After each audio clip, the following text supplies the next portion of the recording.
Buongiorno, ben ritrovati, siamo in diretta, sono le 12 e vi ricordo come sempre la conferenza stampa del Presidente Zaia alle 12:30 dall'unità di crisi di Marghera per fare il punto come sempre della situazione Covid. Vi ricordo anche che domani ci sarà l'importante inaugurazione della Pedemontana, il tratto da Montebelluna a Bassano, 35 chilometri, ovviamente ci sarà la presenza del Presidente Zaia. Sul fronte contagi, come sapete, in questi ultimi giorni, diciamo anche settimane, stanno diminuendo i contagi ed anche i ricoveri, anche se non bisogna assolutamente mai abbassare la guardia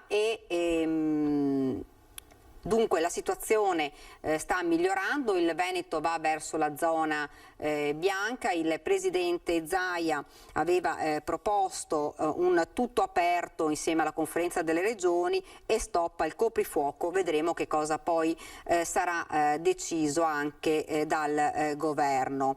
Per quanto riguarda la riapertura anticipata, penso che potrebbe essere anticipata anche rispetto al 10 giugno, la possibilità di aprire anche alla prenotazione, alle vaccinazioni invece per quanto riguarda le vaccinazioni a tutti senza distinzione di fasce di età. Oggi di fatto tutte le regioni stanno correndo, il problema non sono le fasce d'età in questo momento ma l'adesione alla campagna vaccinale, abbiamo ancora una resistenza soprattutto in certe fasce d'età, lo dice il Presidente della Conferenza delle Regioni Massimiliano Fedriga. C'è una piccola parte molto limitata di Novax, ha osservato, altre invece sono persone che hanno paure, hanno bisogno di rassicurazioni. Ieri fra l'altro nella conferenza stampa del Presidente Zaia l'assessore Lanzarini aveva detto che le vaccinazioni, una parte delle vaccinazioni che dovevano arrivare intorno alla metà giugno sembra non arrivino come detto, come anticipato, quindi arriveranno meno dosi, per cui si saprà insomma anche nei prossimi giorni se cambierà qualcosa nel calendario delle vaccinazioni. Abbiamo parlato della zona bianca, io però vedo sullo schermo il coordinatore del Partito Democratico, Andrea Martella, buongiorno. Buongiorno a lei e tutti quanti voi. Buongiorno, dunque abbiamo parlato della zona bianca, alla conferenza delle regioni il Presidente Zaia aveva proposto, non so se ha sentito, tutto aperto e eliminato il coprifuoco.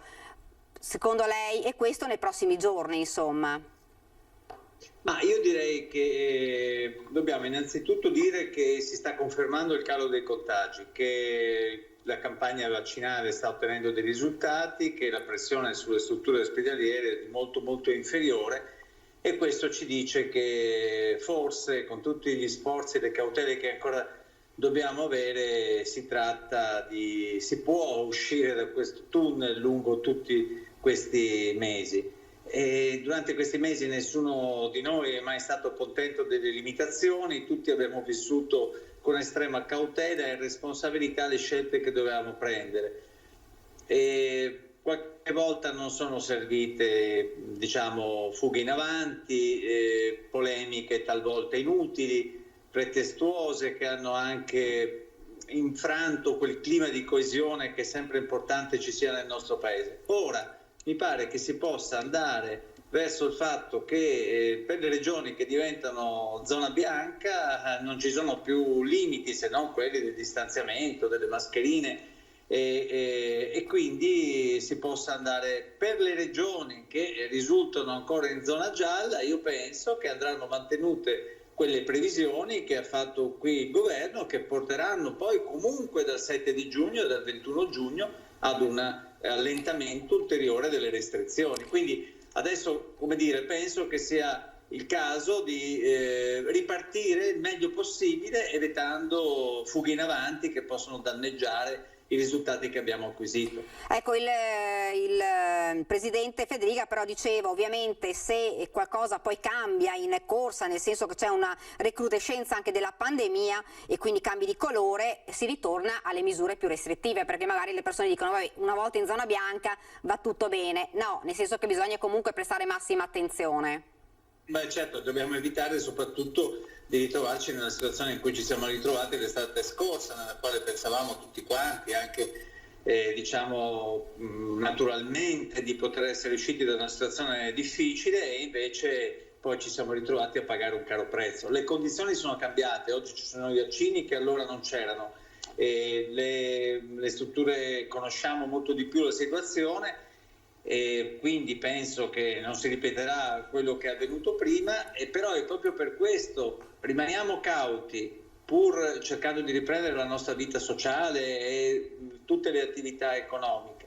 Rimaniamo però molto rigorosi nel rispetto di talune regole, perché queste aperture siano aperture irreversibili e dalle quali non si torna più indietro, e sarebbe ben grave se poi dovessimo assumere delle restrizioni superiori. È meglio che adesso si continui per quello che serve ancora un po' questo sacrificio, ben sapendo che comunque se si arriva alla zona bianca le limitazioni che sono previste vengono tolte, e anche quando dopo il 21 giugno lo stesso tema del coprifuoco è un tema che è superato. Ecco, rimangono in sospese, lo dobbiamo dire, insomma, le discoteche, per i quali si stanno decidendo ancora delle novità, perché è ancora tutto fermo, anche se i titolari dicono fateci aprire, ma sarebbe quello, dicono, insomma, il maggior rischio di assembramento, anche se sembra che vogliano fare anche delle sperimentazioni per vedere se si può aprire anche, insomma, l'ultima parte, ecco, di attività ancora chiuse. Io penso che tutti quanti abbiamo salutato con veramente grande soddisfazione, anche personale, nei giorni scorsi, la possibilità che riaprissero le palestre, che insomma si potessero riprendere a fare dell'attività fisica, e sappiamo quanto sia importante anche per l'equilibrio delle persone, così come lo è il divertimento, il momento, come dire, dell'evasione. E certo, le discoteche non sono i ristoranti, è vero che si possono costruire delle condizioni di rispetto delle regole, però c'è anche un pericolo più superiore, che è quello non solo dell'assembramento ma anche della vicinanza fisica. Lei si ricorderà, come ricordo io, quante cose sono avvenute l'anno scorso durante l'estate proprio nelle discoteche, anche se erano all'aperto, e quindi credo che andranno studiate delle condizioni per poter poter aprire anche questo settore, che è giusto possa vivere e possa recuperare, soprattutto mi auguro con un comportamento e delle regole che determinano il massimo della sicurezza, perché noi qualcosa da questa pandemia dobbiamo imparare, e dobbiamo pensare che il nostro modello di sviluppo, il nostro modello anche di stare assieme è un po' cambiato, e adesso saremmo, se non lo avessimo capito, saremmo veramente degli irresponsabili, quindi dobbiamo puntare a maggiore qualità da ogni punto di vista. Certo, e anche sul tema vaccinazioni ieri l'assessore Lanzarin diceva purtroppo, insomma, la consegna dei vaccini prevista per metà giugno è inferiore rispetto a quella che era stata anticipata, quindi potrebbe cambiare un po' il calendario delle vaccinazioni. Questo, insomma, è un po' il problema che ormai continua davvero da mesi, arrivano, non arrivano, arrivano di meno, arrivano in ritardo, e purtroppo è un problema che continua a rimanere. Diciamo che è stato molto positivo aver comunque raggiunto degli standard nel corso di questo periodo, e aver avuto, anche grazie al lavoro fatto dalle strutture militari, una campagna di distribuzione e una logistica che permettesse una capillare distribuzione dei vaccini. È chiaro che perché questo possa avvenire bisogna anche fare in modo che i vaccini ci siano. Qualche problema c'è stato, però mi pare che siamo in fase di recupero. Poi credo che dalla Regione Veneto bisognerebbe che ci dessero un po' un equilibrio anche nelle dichiarazioni che fanno, perché un giorno dicono vacciniamo tutti, apriamo tutti e vacciniamo anche i turisti, e il giorno dopo dicono non arrivano i vaccini. Forse concentriamoci di più sulla programmazione, in modo tale da vaccinare tutti i veneti, da vaccinare le persone fragili, da aprirlo anche a tutte le altre fasce di età, e poi anche ad altre possibilità. Però ecco, qui si tratta forse più di un problema di comunicazione, e quando si vuole dire ogni giorno qualcosa, magari un giorno si dice una cosa di un segno e l'altro giorno di un segno opposto, e questo forse anche questo dovremmo imparare, io credo, da come abbiamo vissuto questa situazione nel corso di tutti questi mesi. Altro tema importante, insomma, turisti che stanno aspettando è il Green Pass. La gente che vuole, insomma, andare all'estero è in attesa per avere questo pass, insomma, che vale poi per potersi spostare. Beh, oggi pensavo proprio anche quanto sarà un ulteriore passo in avanti nella nostra vita, anche un cambiamento, avere una certificazione cartacea, un domani avere un'applicazione nel telefono che consenta di spostarci liberamente, anche quanto noi stessi. A me capita di dover comunque prendere i mezzi, viaggiare anche per ragioni di lavoro, e mi rendo conto di quanto anche nella vicinanza delle persone uno pensi: ma questa persona sarà vaccinata, magari guarda la fascia di età. Questo Green Pass ci consentirà, a cui sta lavorando il governo italiano e a cui sta lavorando anche l'Unione Europea, di avere un quadro di certezze per ogni cittadino, e quindi di sentirsi libero di programmare i propri spostamenti, le proprie vacanze, la partecipazione ai matrimoni, agli eventi sportivi, ecco, tutte cose che nel corso di questi tempi ci sono mancate, che però adesso possono avvenire con delle modalità che siano anche, come dire, un elemento di sicurezza per noi, ma anche un elemento di sicurezza per gli altri. E infine, come lei ha detto, anche rispetto al turismo è una cosa molto importante, perché noi sappiamo quanto il turismo sia fondamentale per la nostra economia, quanto lo sia per la nostra regione,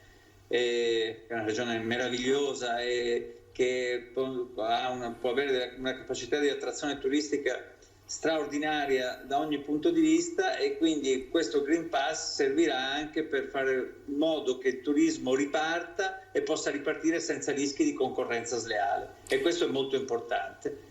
Ecco, ed è questo che è importante il Green Pass. Ecco, lei parlava anche di turismo.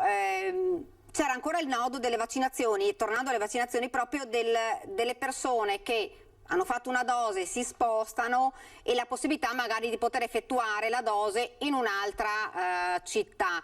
Era uno dei nodi che si stava ancora discutendo. Qualche regione dice sì, qualche regione dice di no, e questo è un altro punto di domanda per i turisti. Infatti molti di noi, pensando a quando hanno fatto la prima dose del vaccino, faccio un esempio su di me, penso vabbè, ma io poi a fine giugno lo rifaccio.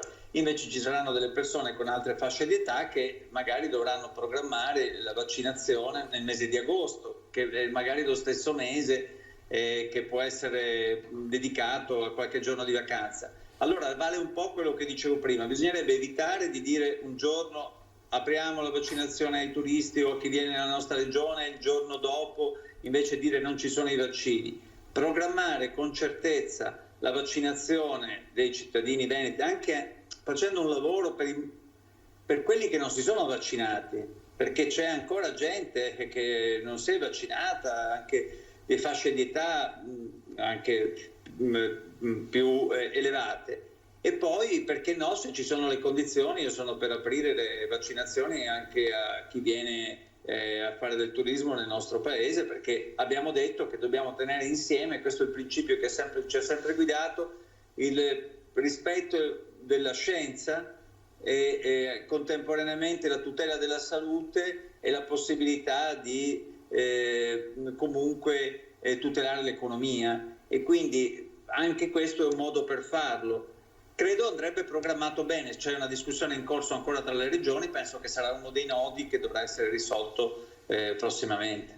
Ecco, nota positiva, poi la lascio, è il turismo. Comincia a vedersi il turismo, insomma, sia nelle città turistiche italiane sia nelle zone balneari che montane. Questo insomma è ancora non molto, ma cominciano ad esserci le prenotazioni, cominciano finalmente a vedersi i primi turisti, e questa è una cosa importantissima per il nostro paese. Sì, ha ragione, guardandoci attorno lo si vede a Venezia, nel Veneto, lo si vede anche a Roma. Certo, non siamo di fronte a quella pressione turistica, a quella presenza che c'era in stagioni precedenti, ma questo è normale che avvenga. C'è una ripresa, questa ripresa deve avvenire nel rispetto delle regole e io penso e spero che questa ripresa possa essere un vero e proprio rimbalzo nei prossimi mesi e che quello del turismo possa essere una leva fondamentale per la nostra economia. Del resto abbiamo pensato a molti interventi anche sul turismo e per la cultura e naturalmente bisognerà che arrivino nel nostro paese anche i tanti turisti stranieri che per il momento non arrivano dagli Stati Uniti o da altre importanti realtà. E ci sarà un turismo molto interno, sento che ci sono molte prenotazioni di italiani in Italia, questo è un fatto assolutamente positivo. Il turismo è una leva fondamentale, il nostro paese da questo punto di vista offre moltissimo e spero che anche presto, sto vedendo le immagini, le nostre città d'arte possano essere di nuovo frequentate dai turisti. Spero anche, l'ho detto anche prima ma lo voglio ripetere, che tutti quanti capiamo che quel modello di turismo un po' senza regole che avevamo vissuto però non potrà essere possibile. Ci vorrà un turismo più sostenibile dal punto di vista ambientale, più alto dal punto di vista qualitativo e che non solo per fare i conti con la pandemia ma anche per cambiare in meglio il nostro sistema di mobilità e di turismo nelle nostre città, per conservarle, per valorizzarle e per permetterle di fruire anche alle generazioni future, perché poi è di questo che stiamo parlando. Si esce da una pandemia per guardare al futuro, ma dobbiamo consegnare alle generazioni future un pianeta, delle città, un paese che siano ancora piene di risorse fruibili. Grazie davvero. Grazie a lei. Grazie, buon lavoro. Grazie. Grazie a lei. Dunque avete sentito, turismo che è davvero importante per il nostro paese, si va verso le riaperture, come abbiamo detto il presidente Zaia ieri ha detto si va verso la zona bianca, si spera anche ad un annullamento del coprifuoco, cosa che vogliono moltissime persone. Io però vedo già collegato con noi Guido Pomini dell'Ascom di Treviso, buongiorno. Buongiorno a lei, grazie dell'invito. Buongiorno. Dunque, stavamo parlando dei turisti, del turismo, parliamo anche della situazione del commercio, soprattutto in provincia di Treviso, come sta andando la situazione. Abbiamo visto tanti negozi, hanno ricominciato, però molte serrande ancora abbassate. Sì, in realtà è un inizio, non per tutti. È un inizio complicato, diciamo che come sempre dopo un periodo così difficile che è durato per molti mesi, ognuno sta ottenendo il proprio risultato, quindi ci sono, soprattutto nel settore della moda che io rappresento, che è tra quelli che ha più sofferto pur restando aperto più di altri, c'è chi parla di una leggera ripresa, c'è chi invece si considera ancora al palo, quindi c'è, come dire, da un lato molta aspettativa ma dall'altro lato anche molta preoccupazione. Ecco, ci sono iniziative in campo per cercare di rilanciare questi settori? Sì, nel senso che tutti si stanno ponendo come obiettivo quello di cercare di riportare i consumi dentro le città e non solo, anche dentro, come dire, se pensiamo anche quanto hanno sofferto alcune come dire, categorie di distributive come i centri commerciali, ma si sta cercando di riportare il traffico, no? Dentro le città soprattutto, e lo si fa in diversi modi, riportando gli eventi, cercando anche di agire su alcune leve legate molto all'offerta, ma io credo che uno dei fattori principali per riportare quote di consumi sarebbe quello auspicabile, come si dicevate prima col ministro D'Incà, di un ritorno di un turismo, perché il turismo anche nella provincia di Treviso, anche nella città di Treviso, aveva negli ultimi anni segnato una quota di consumo interessante che per i negozi di moda è totalmente mancato, e una ripresa del turismo darebbe una ripresa complessiva alle nostre città e quindi diciamo che potrebbe essere un bel segnale anche di fiducia rispetto a ciò che ci aspetta. Ecco, il nodo saldi, qualcuno dice sarà importante anticiparli, insomma dare una spinta in più per convincere le persone ad acquistare, anche perché lo ricordiamo, molti sono rimasti chiusi, molte attività, quindi la gente in questo momento sta molto attenta prima di spendere. Sì, questo non c'è dubbio, oggi i consumi sono quasi sempre per necessità, soprattutto per quella gran parte di chi ha vissuto la pandemia con una grande difficoltà economica. Sui saldi c'è un dibattito aperto che ancora non si è chiuso, perché in realtà il mondo è un po' diviso in tre.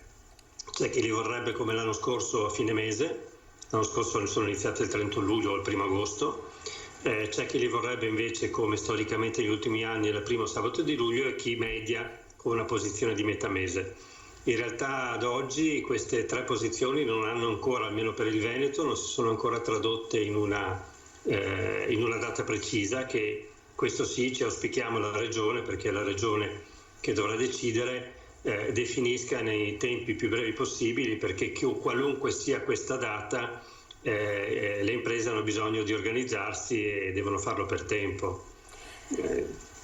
Ecco, parlavamo del commercio, lei ha sentito com'è il clima in questo momento, perché abbiamo sentito certi settori, come diceva lei, stanno riprendendo, altri fanno fatica. Come dicevamo prima, la gente spende soprattutto per generi di prima necessità, per cui fanno fatica ancora ad acquistare. Com'è il clima? Ma come dicevo, il clima è un clima di forte incertezza, perché i segnali di ripresa, soprattutto dopo che anche il Veneto è entrato in zona gialla, quindi c'è stata quella circolarità di persone che ha permesso di avere un po' più di chance sul mercato. Devo dire che i segnali sono ancora troppo deboli, i magazzini sono ancora troppo pieni e quindi da un lato si guarda a questa futura tarda primavera e estate con un grande punto di domanda, perché dopo 2 stagioni e mezza come quelle che abbiamo vissuto dal 2020 ad oggi, una terza con un segno pesantemente negativo sarebbe difficile per tutti da sopportare. Ecco, questa estate sarà importantissima per molti, alcuni ci dicevano se non ricomincia siamo costretti a chiudere. Ma sa, il settore della moda che rappresenta è un settore già in qualche modo in rivisitazione, no? Il calo dei consumi c'è anche l'aumento della quota che passa, delle vendite che passa sugli e-commerce, quindi è un settore che prima di altri sta vivendo un grande cambiamento. La pandemia ha accelerato questa tendenza e in qualche modo ha messo un settore già in parte in difficoltà, certo, e in una difficoltà ancora più pesante. Quindi sì, io credo che siano stati fatti miracoli da molti imprenditori in questi mesi e non certo per i sussidi che sono arrivati, perché come sappiamo fino almeno qualche tempo fa erano ben poca cosa. C'è la passione per questo lavoro e la voglia di resistere, però si arriva fino a un certo punto. Certo. Io la ringrazio, la devo salutare perché abbiamo la pubblicità. Grazie davvero per essere stato con noi. Grazie, buon lavoro. Buon lavoro anche a lei. Grazie. La pubblicità.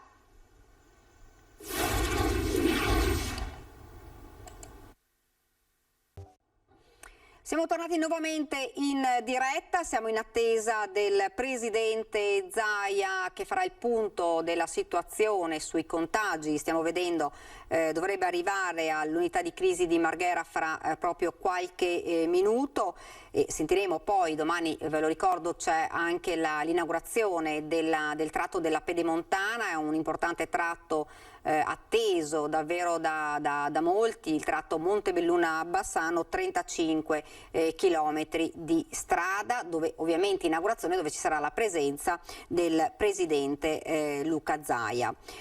Parlavamo prima di zona bianca. Con la zona bianca torniamo alla normalità e alla vita, ma vanno evitati inutili colli di bottiglia burocratici. La certificazione verde, ad esempio, che dimostra di essere vaccinati o di essere guariti dal Covid o di essere sottoposti a tampone con esito negativo, deve essere ottenibile al più presto, lo afferma in una nota Roberto Boschetto, presidente di Confartigianato Imprese Veneto. L'Unione Europea, prosegue Boschetto, le attiverà dal 1° luglio, il governo italiano vorrebbe anticiparlo dal 15 giugno, ma non avendo coinvolto il garante durante la stesura del decreto che lo introduce, ha generato una situazione che appare lacunosa su moltissimi aspetti formali ed esecutivi. È importante che ogni dubbio venga chiarito al più presto e che gli step per ottenere ed accertare il pass siano rapidi, snelli e nel rispetto della privacy. Ne avevamo parlato proprio prima con il coordinatore del Partito Democratico Andrea Martella, che appunto il Green Pass è uno proprio delle questioni, dei nodi che stanno discutendo in questo momento al governo ed è molto atteso dai cittadini perché insomma è un po' lasciapassare per potersi spostare di regione. Per quanto riguarda la scuola, fra l'altro è iniziato il conto alla rovescia perché fra una quindicina di giorni partiranno anche gli esami di maturità per il secondo anno consecutivo, diversi da quelli che siamo abituati a vedere. Dopo praticamente un anno di didattica a distanza ripartiranno gli esami di maturità. Per quanto riguarda invece le scuole aperte, sentiamo il ministro Bianchi che hanno detto che il piano estate sarà un flop, ma non è vero. Quasi 6.000 scuole organizzano recuperi innanzitutto di competenze ma anche poi di vita sociale. Ancora ci saranno musica e sport. I giovani, l'abbiamo detto più volte nelle nostre dirette, hanno bisogno di ritrovarsi anche con i compagni dopo davvero un anno di isolamento a casa, insomma, nella didattica a distanza. Così il ministro dell'istruzione Patrizio Bianchi a proposito delle scuole aperte in estate. Per quanto invece riguarda i vaccini, si era discusso dei vaccini misti, cioè la prima dose con un vaccino, la seconda dose con l'altro. Ancora non si sapeva se era fattibile o meno e l'Agenzia Europea dei Medicinali, l'EMA, procederà, lo ha detto anche ieri, secondo quanto si apprende, ad una valutazione dei dati scientifici ad oggi disponibili sull'ipotesi di utilizzo di un mix di vaccini tra prima e seconda dose e verificherà se tali dati sono sufficienti a formulare una raccomandazione in merito. Nel corso della sessione del Consiglio europeo dedicata al Covid, il Presidente del Consiglio Mario Draghi avrebbe proposto di chiedere a EMA di pronunciarsi sulla questione il più presto possibile. Io vedo che stanno arrivando, si stanno sedendo, ecco qui il Presidente, quindi cedo la linea all'unità di crisi di Marghera. Presidente Seri e Mauro Stegani. No, queste ve le manda ovviamente l'amministrazione comunale di Marostica e sono le famose ciliegie IGP di Marostica e domenica c'è la mostra delle ciliegie, per cui non si poteva non ricordare, quindi ringraziamo ovviamente l'amministrazione comunale e tutti coloro che lavorano attorno a questa mostra e ai tanti produttori, quindi sono per voi. Fra l'altro ci hanno chiesto di, lasciamola qua così si vede un po', e poi sentiamo l'assessore, anche qui sclerosi multipla. No, domenica ci hanno chiesto di promuovere, lo facciamo molto volentieri, domenica sono nelle piazze per la raccolta fonti con la Gardenia, che sapete che è un appuntamento abituale che fanno ogni anno in tutte le piazze del Veneto. Grazie. Passiamo subito al bollettino, oggi ci sono anche un po' di novità.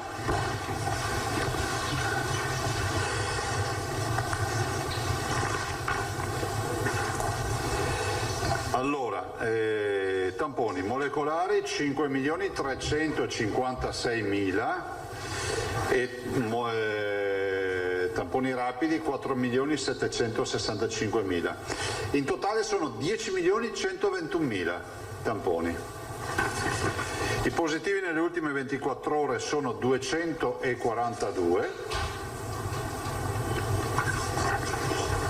L'indice di positività su 29.800 tamponi che abbiamo fatto è 0,81. Vedete che ormai costantemente siamo sostanzialmente sempre sotto l'1%. I positivi da febbraio 2020 sono 422.730. I positivi oggi in Veneto in isolamento a noi noti, perché è il caso di dirlo, sono 9.377. Ospedali. I ricoverati sono 735. Vuol dire, per darvi una dimensione, sono un centinaio per provincia. Meno 38. I 735 sono così distribuiti: 651 in area non critica, quindi nell'area medica meno 30, e 84 in terapia intensiva, meno 8. Terapia intensiva, vedete, si stanno lentamente ma progressivamente svuotando. Le terapie intensive non Covid, e quindi che rappresentano un'attività ospedaliera che è tornata a regime, quindi la traumatologia, gli incidenti stradali, ma anche tutto quello che sono poi gli interventi chirurgici impegnativi che prevedono la terapia intensiva, è questa: 332 più gli 84 fa 416 posti attivati. Fondamentalmente abbiamo un centinaio di posti in più rispetto all'ordinarietà, perché sono quelli del Covid. 6 decessi nelle ultime 24 ore, 21.651 dimessi. Ripeto sempre una roba che dico spesso, ma pian piano la acquisiamo tutti.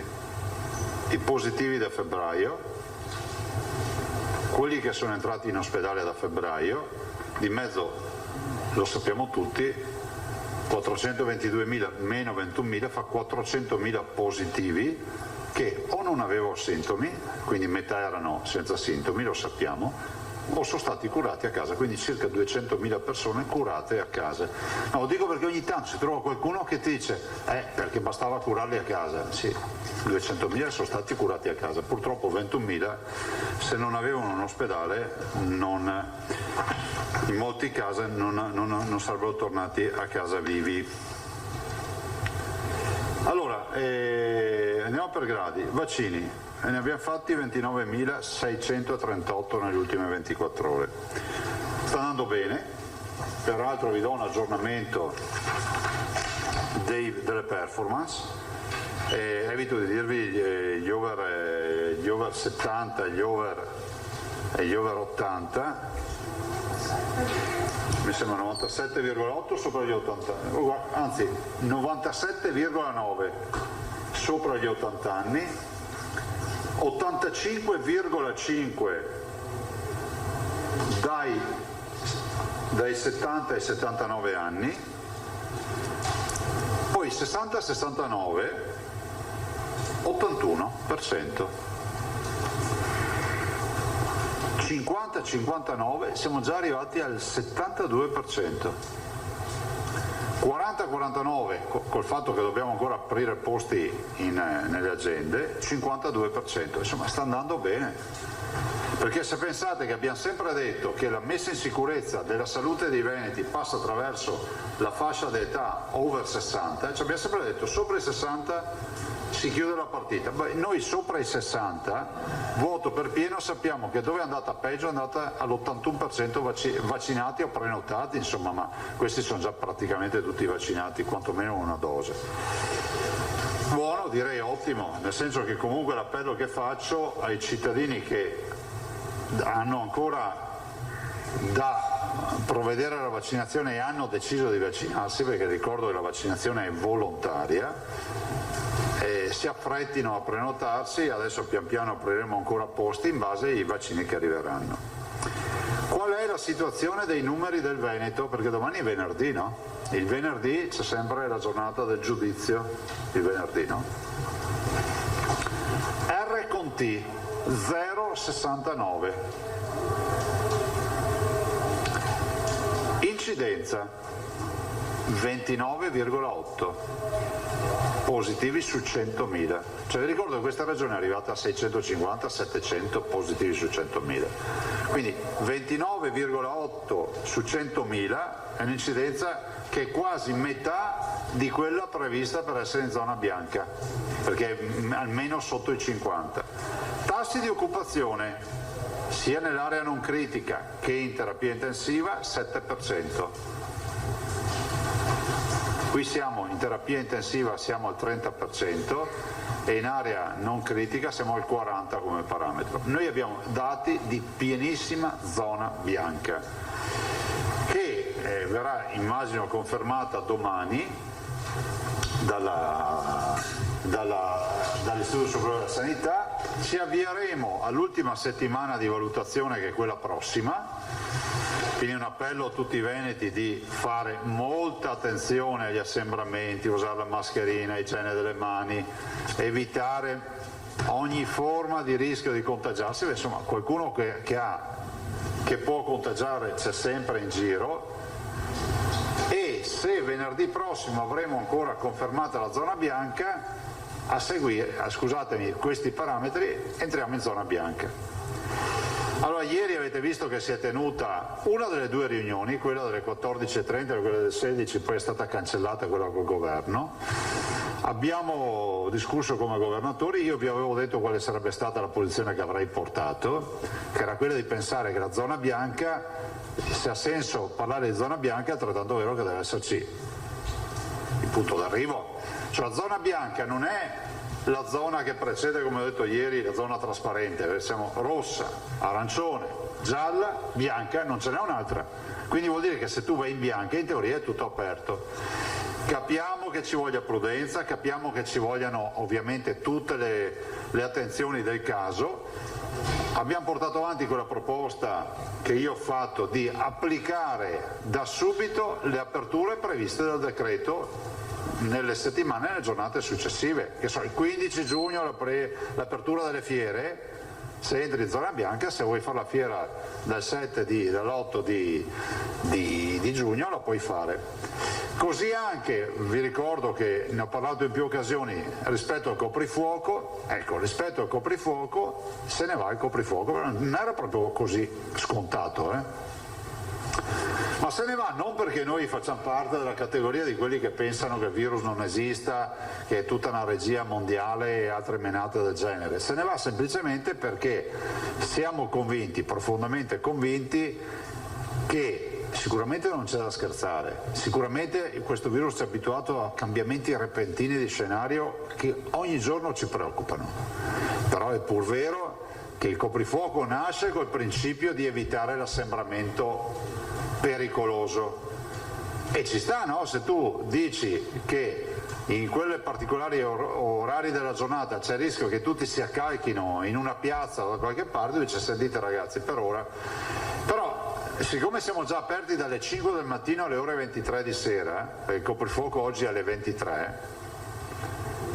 è difficile spiegare a un cittadino che nei mezzi di trasporto dove ti assembri, volente o nolente, comunque non sei da solo, nelle scuole, in particolari occasioni pubbliche, eccetera, nei posti di lavoro hai contatti con altri cittadini dalle 5 del mattino alle 23, è difficile spiegare che dalle 23 il rischio è maggiore. Allora noi proprio per questo, e i colleghi presidenti hanno condiviso questa filosofia, si dice: chi va in zona bianca cessa col coprifuoco. Penso che questi siano dei segnali che devono essere dati alla comunità. Ovvio è che poi noi, come lavoro che non si vede, ci stiamo preparando alla campagna vaccinale per la terza vaccinazione, questo è bene che ve lo ricordi, perché comunque ormai ci verrà definito quando si dovrà fare il richiamo. Però è pur vero che finché non ne veniamo fuori dobbiamo garantire la copertura vaccinale ai cittadini che ce la chiedono. Vi ricordo che avremo una sovrapposizione con la campagna anti-influenzale e vi ricordo anche che, così evitiamo di leggere tante scemenze in giro, che non si possono mischiare i vaccini e farli assieme. siccome c'è già qualcuno che dice ma facciamo due flaconcini, facciamo un mix e dopo facciamo i 2 vaccini, purtroppo non funziona così. Io capisco che alcuni hanno fatto le scuole alte, però non funziona così. Allora, quindi noi abbiamo comunque inoculazioni separate da fare. Il virus che evoluzione avrà? L'unica cosa certa che possiamo dire è questa, che o diventerà endemico, quindi diventerà un virus che accompagnerà senza i guai che abbiamo avuto fino adesso come fosse un virus influenzale, ci sarà chi se lo prende, chi vuole vaccinarsi, questo sarà il futuro. Oppure scomparirà, come è accaduto per il virus della SARS. Questi sono 2 capisaldi, altre alternative non ce ne sono. Cosa accadrà in ottobre e in novembre e in dicembre? Perché questo ce lo chiedono i cittadini, che sono molto più attenti di qualche esperto. E ci dicono, ma con la brutta stagione quando arriverà torneremo al punto zero. Diciamo, i più attenti del mondo scientifico, anche le riviste scientifiche, dicono che il virus avrà sicuramente la forza che ha sempre avuto, ma è altrettanto vero che a differenza di prima troverà degli ospiti vaccinati. Tant'è vero che nei bollettini che faremo nei prossimi mesi, nei prossimi giorni, nelle prossime settimane, noi abbiamo già detto al servizio informatico, è corretto scrivere, anche per noi da un punto di vista epidemiologico, scrivere quali saranno i cittadini ricoverati in ospedale che non hanno avuto la somministrazione del vaccino, anche per capire se funziona o non funziona. Ad oggi funziona, c'è una correlazione col tema delle temperature, della stagionalità. Sicuramente, però ad oggi sappiamo che chi abbiamo vaccinato non si ripresenta più in ospedale, ad oggi. Ma del resto non avevamo dubbi, no? Quando dicevamo nei mesi scorsi, ma il modello Israele che ha svuotato gli ospedali, ve lo ricordate, è stata la prima a vaccinare tutti, o la Gran Bretagna che è stata la prima a vaccinarne, avere percentuali alte di vaccinati, hanno dimostrato esattamente questo.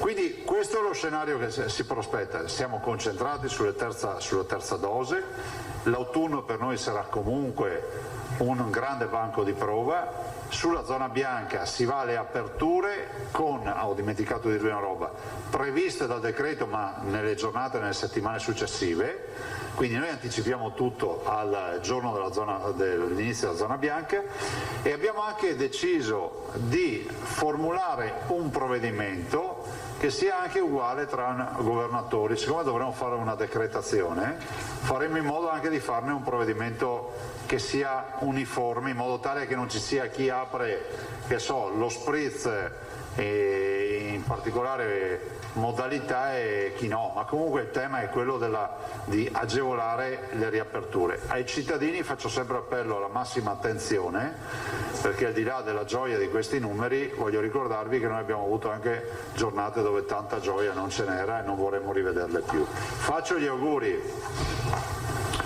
a 2 signore che compiono gli anni oggi, la signora Vincenza Mazzer che fa 101 anni oggi, quindi auguri alla signora Vincenza Mazzer di Gruaro, Venezia, e poi facciamo gli auguri alla signora Teresa Tona di Chies del Pago di 100 anni oggi, quindi auguri a queste signore. Prego per le domande. Comincia Angela Pederiva. Buongiorno Presidente. Buongiorno. Allora, in vista del 7 giugno mi pare di capire che lei emanerà un'ordinanza che sarà una copia ricognitoria. Quindi anticipa tutto, anche quello che è previsto dal 1 luglio, per esempio ricordo i corsi di formazione sia tutto. Pubblici che privati. Nulla di creativo dunque?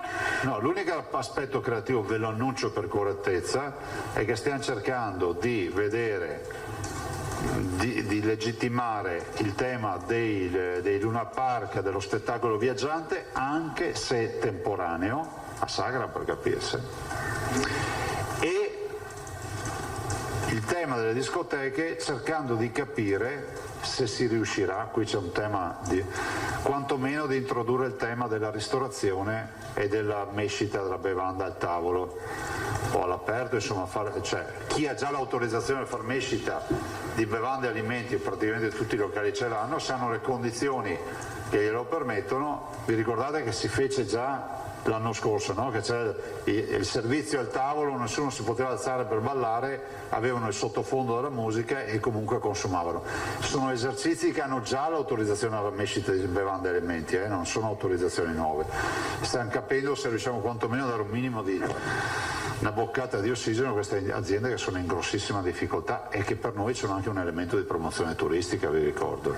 Cioè, ho capito bene, dal 7 giugno riaprono anche le sagre e le discoteche per chiedere l'autorizzazione con mescita di alimenti e bevande. Dobbiamo verificare i due temi, sagre e discoteche. Quindi non è detto che dal 7 riaprano, ok. Mentre i casinò e le sale da gioco? Vanno anche queste sul 7 giugno. Ok, perfetto.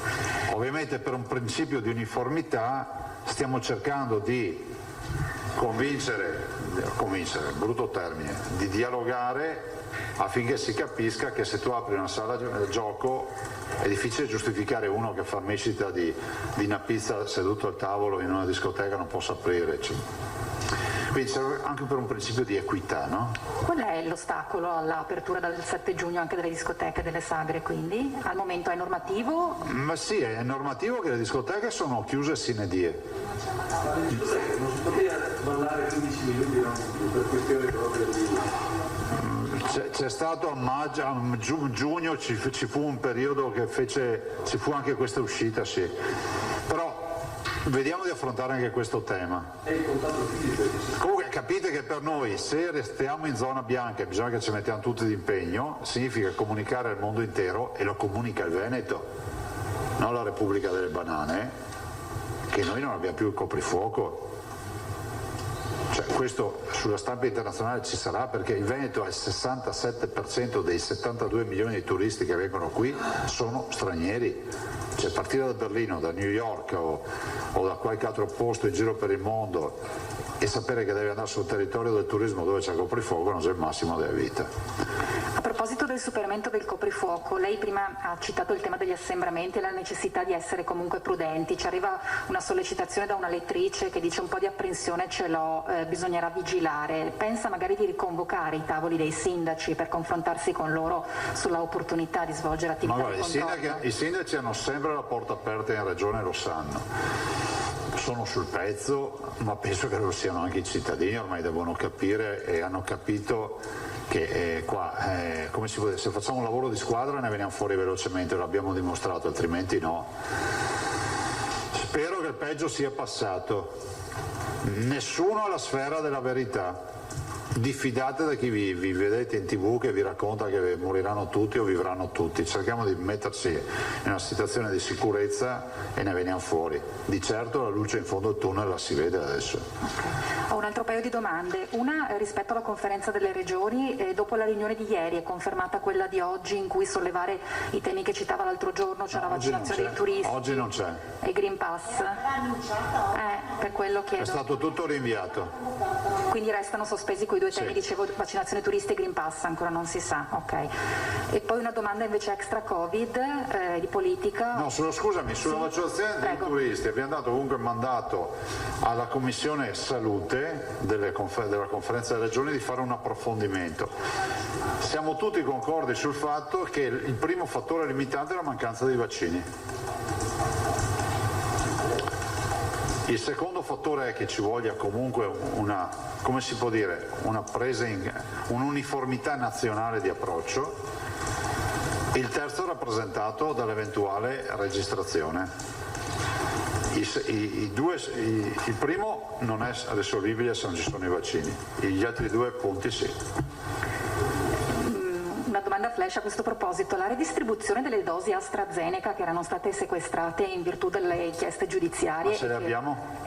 Quindi sono lì disponibili? Noi abbiamo 3.500 dosi sequestrate, perché poi non è che hanno continuato a inviarle. Okay. Quel lotto è stato sostanzialmente mummificato in tutte le regioni. Noi avevamo 3.500 dosi di quel lotto. Siccome però dalla Sicilia la procura aveva dato l'ok allo sblocco, appunto, al dissequestro su uno, volevo capire quelle 3.500. Uno era stato sbloccato subito. È notizia di 2 giorni fa. Uno era stato sbloccato subito, quindi insomma un mese fa, non mi ricordo. Quello del Piemonte. Piemonte. L'altro ancora noi non abbiamo notizie.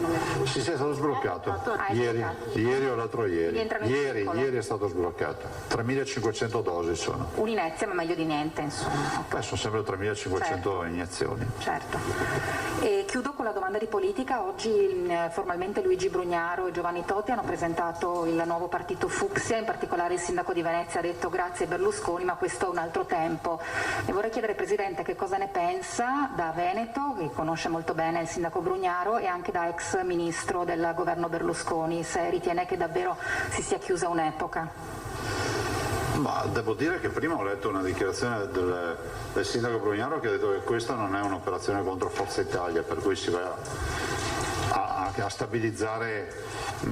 Non esprimo nulla, nel senso che penso che in un paese democratico e libero ogni cittadino sia assolutamente libero di dar vita al soggetto politico che ha in mente, cioè non ci vedo nulla di strano. Dopodiché l'area è sempre quella del centrodestra, mi sembra di aver capito. Appunto, non ho altro da aggiungere. Sinceramente ho letto quello che voi scrivete, non ho parlato con nessuno, per cui ne sapete più voi di me. Certo. Quindi non ha avuto contatti? Ti soprattutto te leggo. A te bisogna leggerti con la lente di ingrandimento. 3 volte per cercare di rifugio. Anche in retromarcia.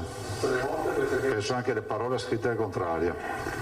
Quindi non ha avuto contatti con Brugnaro, non pensa che ci possano essere riflessi regionali? Il sindaco Brugnaro l'ho visto il giorno della premiazione del Leone d'Oro e l'ho salutato, ci siamo sentiti, ci vedremo, ma non... fra l'altro il sindaco Brugnaro aveva già un soggetto politico che era il partito Fucsia, no? Sì. Per cui penso che sia un'evoluzione del suo progetto. Quindi non pensa che possa erodere consensi al centrodestra più oltranzista rappresentato dalla Lega rispetto all'area moderata a cui guarda Brugnaro con Toti? Io soffro di insonnia per altri motivi. Immagino, non volevo tenerla sveglia, sa Presidente, era solo una domanda. No, nel senso che, anzi se avete consigli, perché si fa dura la storia.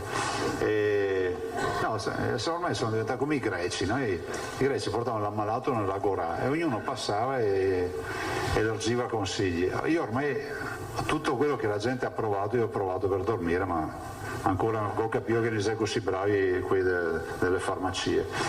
E no, a parte le battute, no, nel senso che no, penso che ognuno poi avrà il suo corso, cioè sentite, no, è un'esperienza nuova, vedremo che evoluzione avrà.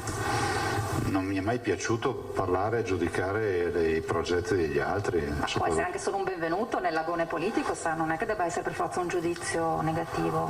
L'ho detto prima, in democrazia tutti hanno diritto di fare, non ci vedo un problema sinceramente. Grazie. Prego. Tocca ad Albino Salmaso.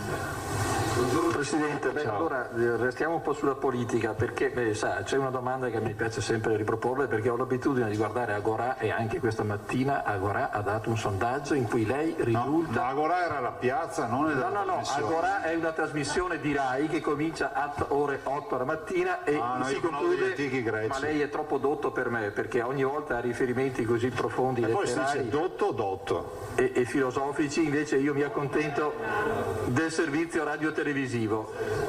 E quindi la Rai ogni mattina ci racconta un po' come va l'Italia e tra i vari sondaggi risulta sempre Luca Zaia al 40% di gradimento nella classifica dei leader politici più amati dagli italiani. Le ripeto l'ordine, che è, come dire, non il Giro d'Italia ma il giro dei politici più amati, no?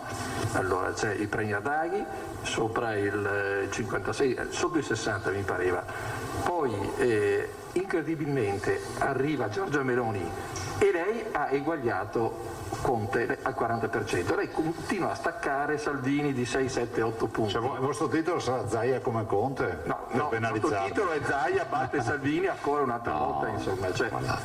Poi, vi dico quello che penso, Albino, scusami le battute. No, ma il tono era per questo. No, sì, siamo abituati io e te. Allora, io trovo anche difficile fare una considerazione su una classifica come questa, perché io non rappresento un soggetto politico, rappresento un amministratore. Quindi è inevitabile che la mia visibilità con il Covid, con queste robe, sia stata un'opportunità magari rispetto a chi fa politica e magari non ha potuto fare i comizi come li faceva prima o altre cose del genere. Lo ringrazio per la fiducia, ma devo fare l'autonomia in Veneto. No, lo ricordo, inizieremo lunedì. No, inizieremo a mettere legna nella catasta per l'arrosto, per l'autonomia. Beh, deve convincere Salvini, ma non vorrei appunto... No, non c'è nessuno da convincere, ma noi andiamo avanti.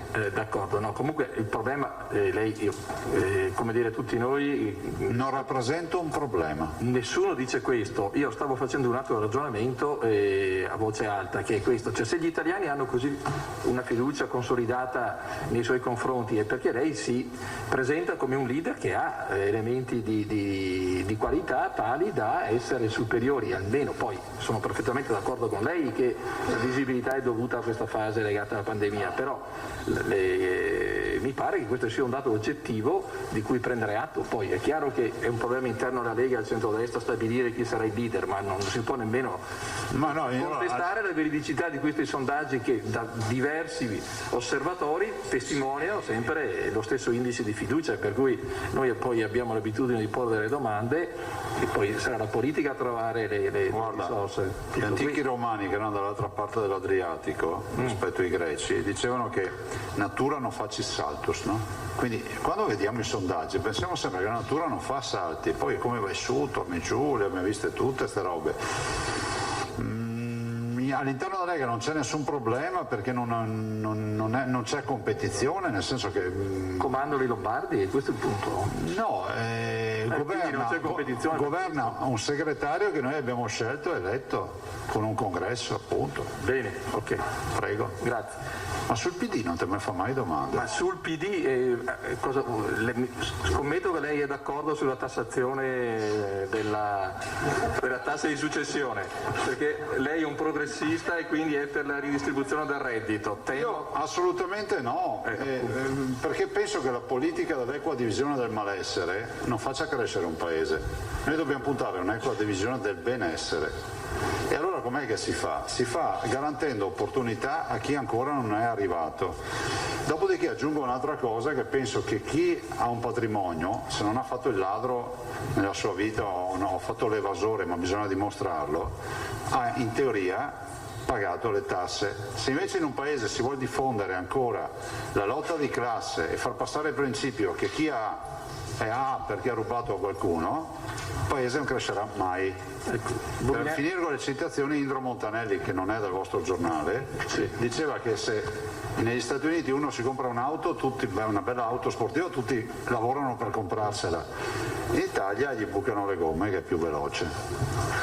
Bene, veniamo ai temi invece legati alla sanità. Però devi scrivere questa roba sul PD, No, ho capito, però lei rispetta fino in fondo la posizione ovviamente del suo partito. No, la mia posizione, l'ho sempre avuta. D'accordo. Se uno ha un patrimonio, ha pagato le tasse, perché dobbiamo considerarlo un problema sociale? Beh, qui mi pare, adesso non è che voglio prendere le difese di Letta, io credo che dar 10.000 euro ai giovani sia un problema serio, bisognerebbe capire cosa ne facciamo di questi soldi prima. Dopodiché mi pare che il PD abbia posto il problema di una tassa di successione oltre una certa cifra, da 1 milione a 5 milioni, che in Italia viene tassata al 4%, mentre in tutti gli altri paesi europei le tasse sono più alte. Dopodiché è altrettanto vero che bisogna fare il calcolo complessivo del sistema delle aliquote e quindi noi mi permetto di dire che non oltre ogni... Esatto, il nostro total rate tax è del 66% contro il 46% europeo, ma mi permetto di dire che non mi risulta che il PD abbia presentato un progetto di legge formale in Parlamento su questo. No, perché Draghi lo ha affermato, ha detto che la riforma del fisco è materia... Se sei il capo del PD avrebbe dovuto farla presentare ai suoi, no? Ma io penso adesso... in questo potremo continuare all'infinito. Penso che la proposta di Letta sia nata per bilanciare quella della Lega, che la Lega ha detto avanti con la flat tax quando il governo dice no, che la legge delega per la riforma del fisco deve essere complessiva e deve riguardare tutto il sistema impositivo. Ieri ho sentito il ministro Franco, per cui avvocava a sé e poi alla Commissione Bilancio, mi pare, della Camera le proposte che dovranno essere affrontate e da inserire all'interno del recovery plan, insomma. Grazie. Grazie a lei. Bene, allora scusi, la domanda che le volevo fare sulla sanità riguarda questa inchiesta. Noi oggi nei nostri giornali scriviamo che la Guardia di Finanza ha fatto visita ieri al laboratorio di microbiologia di Treviso, è un'inchiesta ovviamente che nasce dal pubblico ministero Benedetto Roberti e ovviamente riguarda la funzionalità dei tamponi rapidi e dopo le note polemiche e vicende raccontate in queste mesi. Non ne so nulla. Ecco, cioè, lei cosa pensa di questa? È un atto dovuto dalla magistratura, il suo punto di vista? Non ne so assolutamente nulla, e se la magistratura ha inteso fare questo vuol dire che andava fatto questo, punto. Non so nulla. Anche noi sappiamo poco, sappiamo solo che sono stati acquisiti degli atti, che poi il direttore generale Benazzi ha confermato la visita delle Fiamme Gialle. Sinceramente non ne so nulla. Vabbè. So che sono stati, ma non so, non è che ho parlato con Benazzi o nessuno, mi hanno detto stamattina c'è stata, penso che sia attività meritoria che fa la magistratura, ben venga. Va bene. Ecco, per riprendere un po' le domande della collega Pederiva, cioè per quanto riguarda la discoteca, possiamo dire che lei è in attesa del via libera del CTS nazionale? No, quali sono gli step? Stiamo tentando di formulare una ipotesi di lenta e graduale percorso di apertura. Come per gli spettacoli viaggianti, che c'è il tema che si dice che il Luna Park è autorizzato, no? Sì. Tipo, come si chiamano? I parchi tematici. Ma è altrettanto vero che se dal parco tematico passi a Sagra, che può essere fatta, non ci potrebbe essere lo spazio per le giostre. Ma se le giostre le trovi al parco tematico, uno dice non è che la differenza sta nel fatto che cambia zona, cioè noi pensiamo che si debba dare una mano anche a questa economia. Sì, ma per le discoteche non vorrei essere, come dire, un bastian contrario, ma il problema è l'affollamento, il fatto che i ragazzi non portano le mascherine, cioè tutta questa attività. Gli esperti sono preoccupati, tanto è vero che è l'unica attività che non ha una data di apertura. E io dico che quantomeno dovrebbero ristorarli a piedi lista per i danni che hanno avuto, e cosa che non è avvenuta, perché questo è un settore che è stato preso come il totem di riferimento del Covid. Giustamente questi ci dicono anche cosa, l'ho detto anche ieri durante il mio intervento, ci rispondono: ma scusate, se siamo noi causa di tutti i mali, volete spiegarci perché abbiamo avuto 3 ondate di Covid e noi siamo sempre stati chiusi? Adesso sta diventando anche difficile andare a dire ai gestori di discoteca che è colpa loro. Quest'estate c'è stato il racconto che il problema erano le discoteche, poi sono state chiuse e siamo beccati a terza ondata, a quarta ondata, di ritorno, di andata e tutto, loro sono stati chiusi. Non torna al conto. Però insomma è giusto essere prudenti, vedremo di capire cosa fare. Ecco, scusi, l'ultima domanda fuori sempre dal Covid, sulla Pedemontana, non so se mai alla fine, ci può dire qualcosa in merito a come si svolgerà domani l'inaugurazione e chi è previsto ci debba essere, oltre a lei ovviamente? Guardate, noi abbiamo invitato principalmente, anzi sostanzialmente, siccome si tratta di un lotto, non è l'apertura ufficiale, vorrei ricordarlo, nella quale cercheremo di fare una bella inaugurazione, e conto di farla per fine anno, visto e considerato che l'Inestro su Treviso Nord dovrebbe chiudersi e anche arrivare fino a Montecchio, tranne ovviamente sempre il tema dei 6 km di malo. Abbiamo inteso di invitare i parlamentari dei territori coinvolti, Treviso e Vicenza. Ci sarà sicuramente il vice ministro Morelli, che è qua in Veneto alle infrastrutture, e ha confermato il ministro Stefani, e poi ci saranno una miriade di altre autorità, abbiamo invitato i sindaci, i consiglieri regionali, ci saranno 3 pullman dedicati per fare tutto il percorso da Montebelluna a Bassano. Per la prima volta lo faremo senza sentire continuamente la macchina che deve frenare per le code. E ci sarà un'area coperta per l'inaugurazione che sarà assolutamente basica, senza grandi sfarzi, e avremo anche un punto tamponi in modo tale che tutti gli ospiti, in particolar modo anche in vista del viaggio in pullman per fare la visita dei cantieri, potranno sottoporsi al tampone e quindi avere anche il rispetto totale di tutte le norme anti-Covid. Però insomma sarà una bella giornata, sarà anche sole, per cui bene. Per noi è una grande soddisfazione, sono 35 chilometri, vi ricordo che stiamo parlando della più grande infrastruttura in cantiere oggi in Italia, sono 94 chilometri e mezzo, più 68 di opere di adduzione, 2 miliardi 258 milioni di euro di opere, 36 comuni attraversati, 14 caselli, un casello ogni 6 chilometri più o meno. L'ipotesi che i pedaggi possano scendere, come chiedono mi pare gli autotrasportatori, la vede realistica? Guarda, noi stiamo lavorando anche su questo fronte. Devo dire che è ovvio che questo è uno dei temi sui quali stiamo lavorando, però prima bisogna riuscire a aprirla tutta per capire anche che flussi di traffico abbiamo, no? Perché voi sapete che tutte le infrastrutture lavorano sulle previsioni di traffico. Posso dire che se Buongiorno si vede dal mattino vi dico che il tratto aperto fino adesso sta avendo un buon flusso di traffico. Però dobbiamo vedere alla fine, no? Cioè, se no rischiamo veramente di sballare i conti di brutto. Però insomma una soluzione la troveremo. Ulteriori soldi dal governo sono previsti? No, perché il governo è intervenuto, come è intervenuta la regione, su questo piano finanziario. Se non ricordo male, lo sottolineo 3 volte, sono 600 milioni del governo, 300 milioni della regione e il resto sono ovviamente closing finanziario e equity del privato. Grazie. Prego. Si è prenotato Marco Bonet, poi Silvia Moscati, poi Andrea Borghi. Sì, Presidente, buongiorno. 3 domande. Buongiorno. La prima, vaccinazione dei residenti all'estero.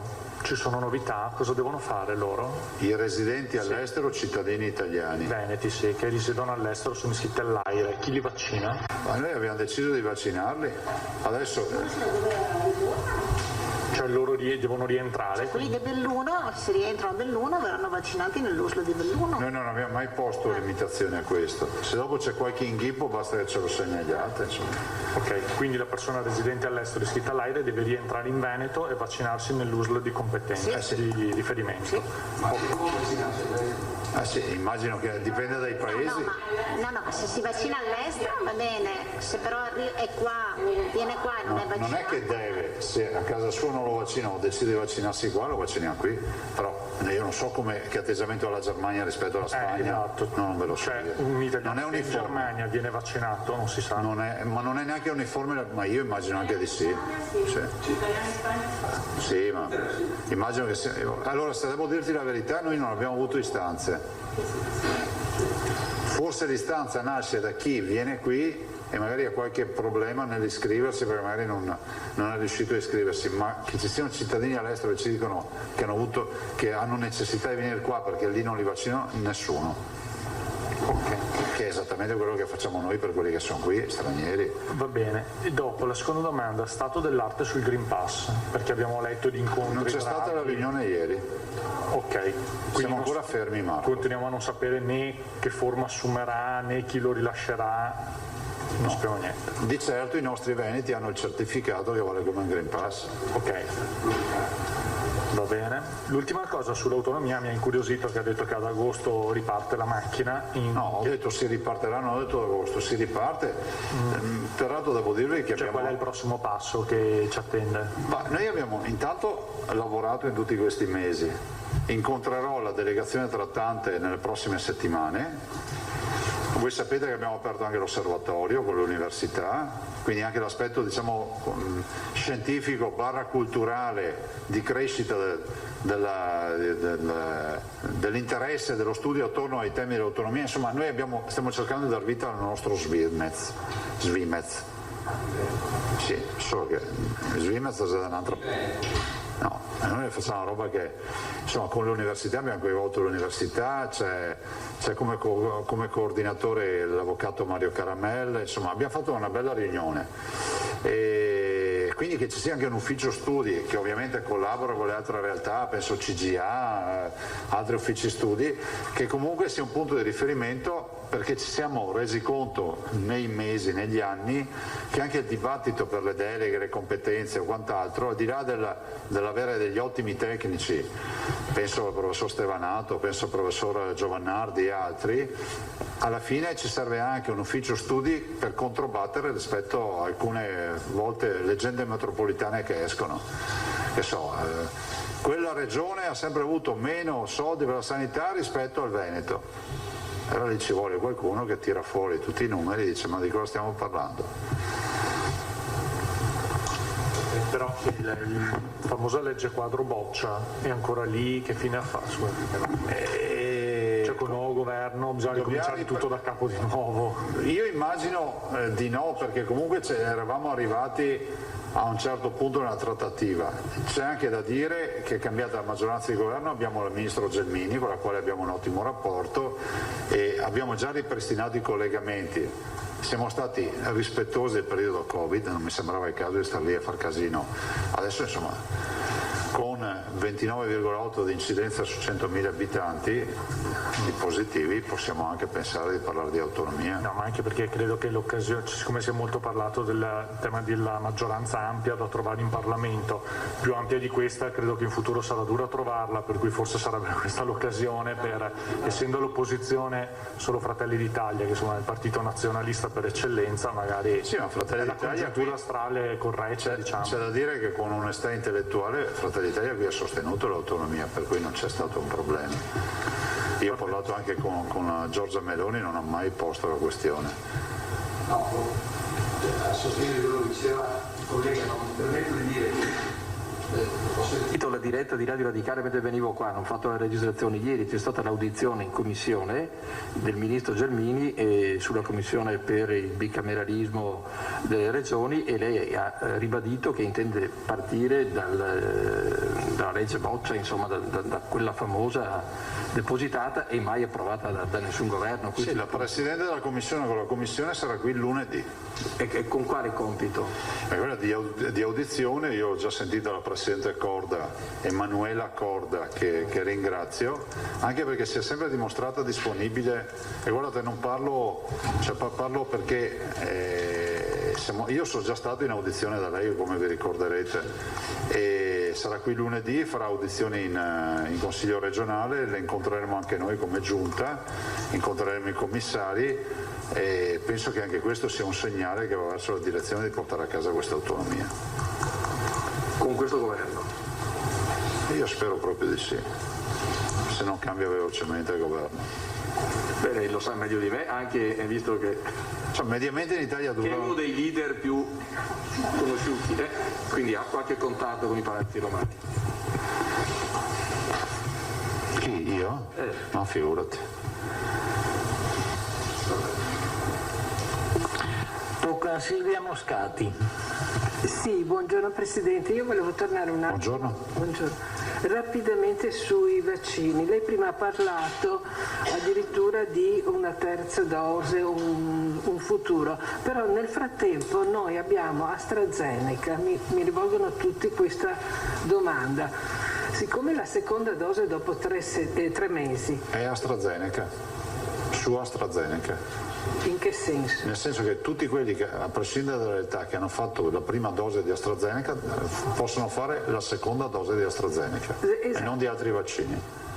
E su questo era il cocktail famoso che il dubbio viene tolto, per cui faranno AstraZeneca, ma quando? La domanda è questa: mentre sono stati spostati i turni, diciamo le distanze dalla prima dose per gli altri vaccini, non si è mai parlato invece dei famosi 3 mesi più o meno di AstraZeneca. Tra l'altro chi si vaccina con AstraZeneca riceve il lotto, riceve tutto, ma non l'appuntamento, perché io ho ricevuto l'appuntamento. No, ma la signora ha ragione, perché sta parlando di Treviso, che nella prima fase ha fatto così, Casale sul Sile. Casale Susside. No, io ho fatto a Villorba comunque, però nessuno di quelli che hanno fatto in quel periodo non hanno avuto l'appuntamento. Purtroppo Treviso aveva adottato all'inizio questa modalità, dico anche nell'eccesso di zelo, quindi in buona fede, tanto è vero che oggi non c'è più, ha ragione.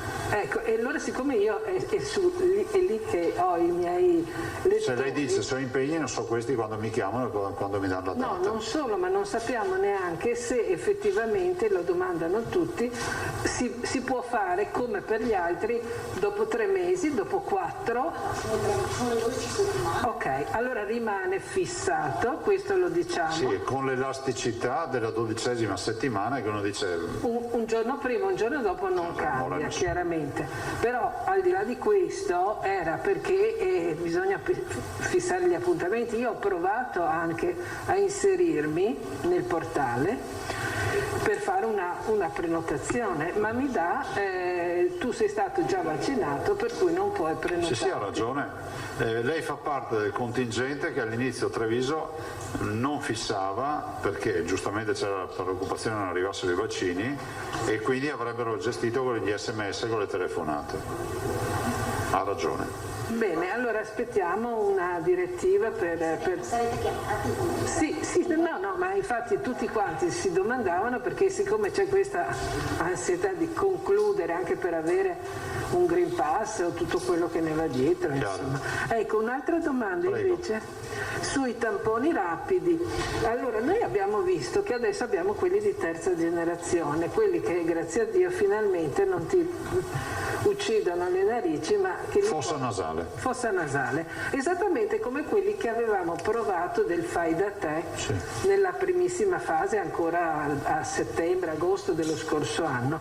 Ecco, che fine hanno fatto? Questi sono quelli, sono possibili, è possibile averli in modalità casalinga? Sì, guarda, anche se va qui al supermercato li può comprare oggi. Si trovano. Sì.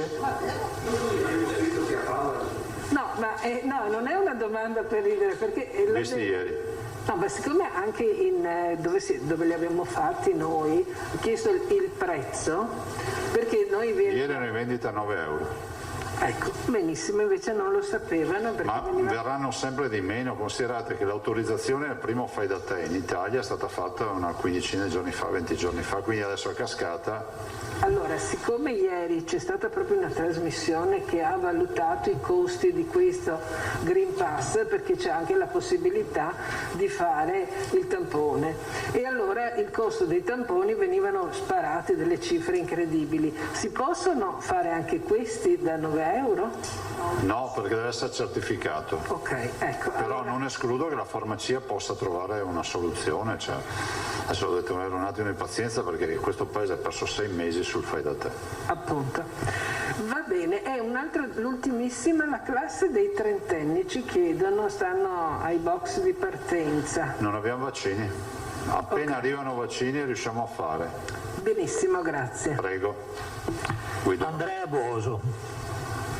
Buongiorno. Due cose volevo chiedere. Una, alcune regioni hanno posto l'attenzione sulla vaccinazione degli studenti per la maturità. Sì. Volevo capire se anche i piani veneti stanno pensando a una cosa del genere. Seconda cosa, sentivo il professor Galli, per esempio, che sarebbe opportuno dopo la fine del ciclo vaccinale, diciamo, il richiamo, sottoporsi a test serologico per vedere se c'è stata la risposta anticorpale, perché ovviamente questi vaccini sono nuovi, il virus è nuovo e non si sa, l'efficacia è percentuale, appunto. Si potrebbe, state pensando anche di inserire questo step nel percorso vaccinale? Io penso che il tema è un tema che fra l'altro io ho già affrontato in questa conferenza stampa dicendo che la verifica del titolo anticorpale sarebbe necessaria, però rendiamoci conto che stiamo parlando di screening a questo punto di massa. Cioè, il professor Galli, che è un illustre rappresentante del mondo scientifico, giustamente parla scientificamente. È come dire, per non infettarsi del virus chiudetevi tutti in casa. Non è un'infamia, però uno non può pensare che tutto il mondo si chiude in casa. Pensare di fare il test serologico a tutti, ve lo dico dal lato cantiere, diventa una roba pesante, cioè pesante dal punto di vista organizzativo. Però ovvio che c'è un principio che se noi riuscissimo a fare un abito su misura ad ogni cittadino, dove per dire chi ha avuto il Covid, quale sarà il giorno migliore per iniziare la sua vaccinazione, oggi si fanno i 3 mesi, ma potrebbe essere che uno, da quello che oggi non sappiamo, possa ritrovarsi la risposta anticorpale ancora valida e alta dopo un mese, 10 mesi, un anno. Però capite che questo è un tailor made, cioè un abito fatto su misura, ma è impossibile farlo su 5 milioni di veneti. E sui maturandi ne abbiamo parlato anche tra colleghi. Ci mancano i vaccini, abbiamo poca disponibilità di vaccini. Dopodiché questa penso che sia una misura che deve essere decisa a livello nazionale. La scuola peraltro dipende dal Ministero, ha tutta competenza nazionale, per cui noi siamo a disposizione, perché figuriamoci se vogliamo dare una mano ai ragazzi, tanto è vero che vogliamo aprire partendo dai giovani, ma mancano i vaccini. Adesso parlano di questo Pfizer da 6 anni, no? 6-12. Speriamo ne facciano tanti a questo punto. Va bene? Grazie, buon lavoro. Richieste, grazie a tutti, buon lavoro. Vi lascio il ciliegie.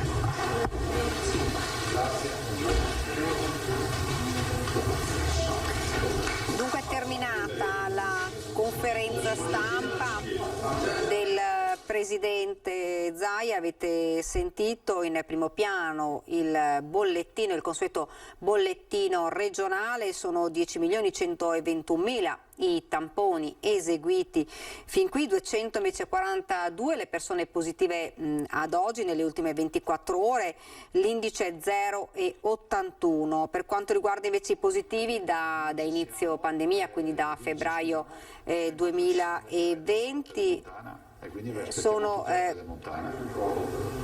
No, c'è Pedemontana, cioè, è un'opera storica per il Veneto. Grazie.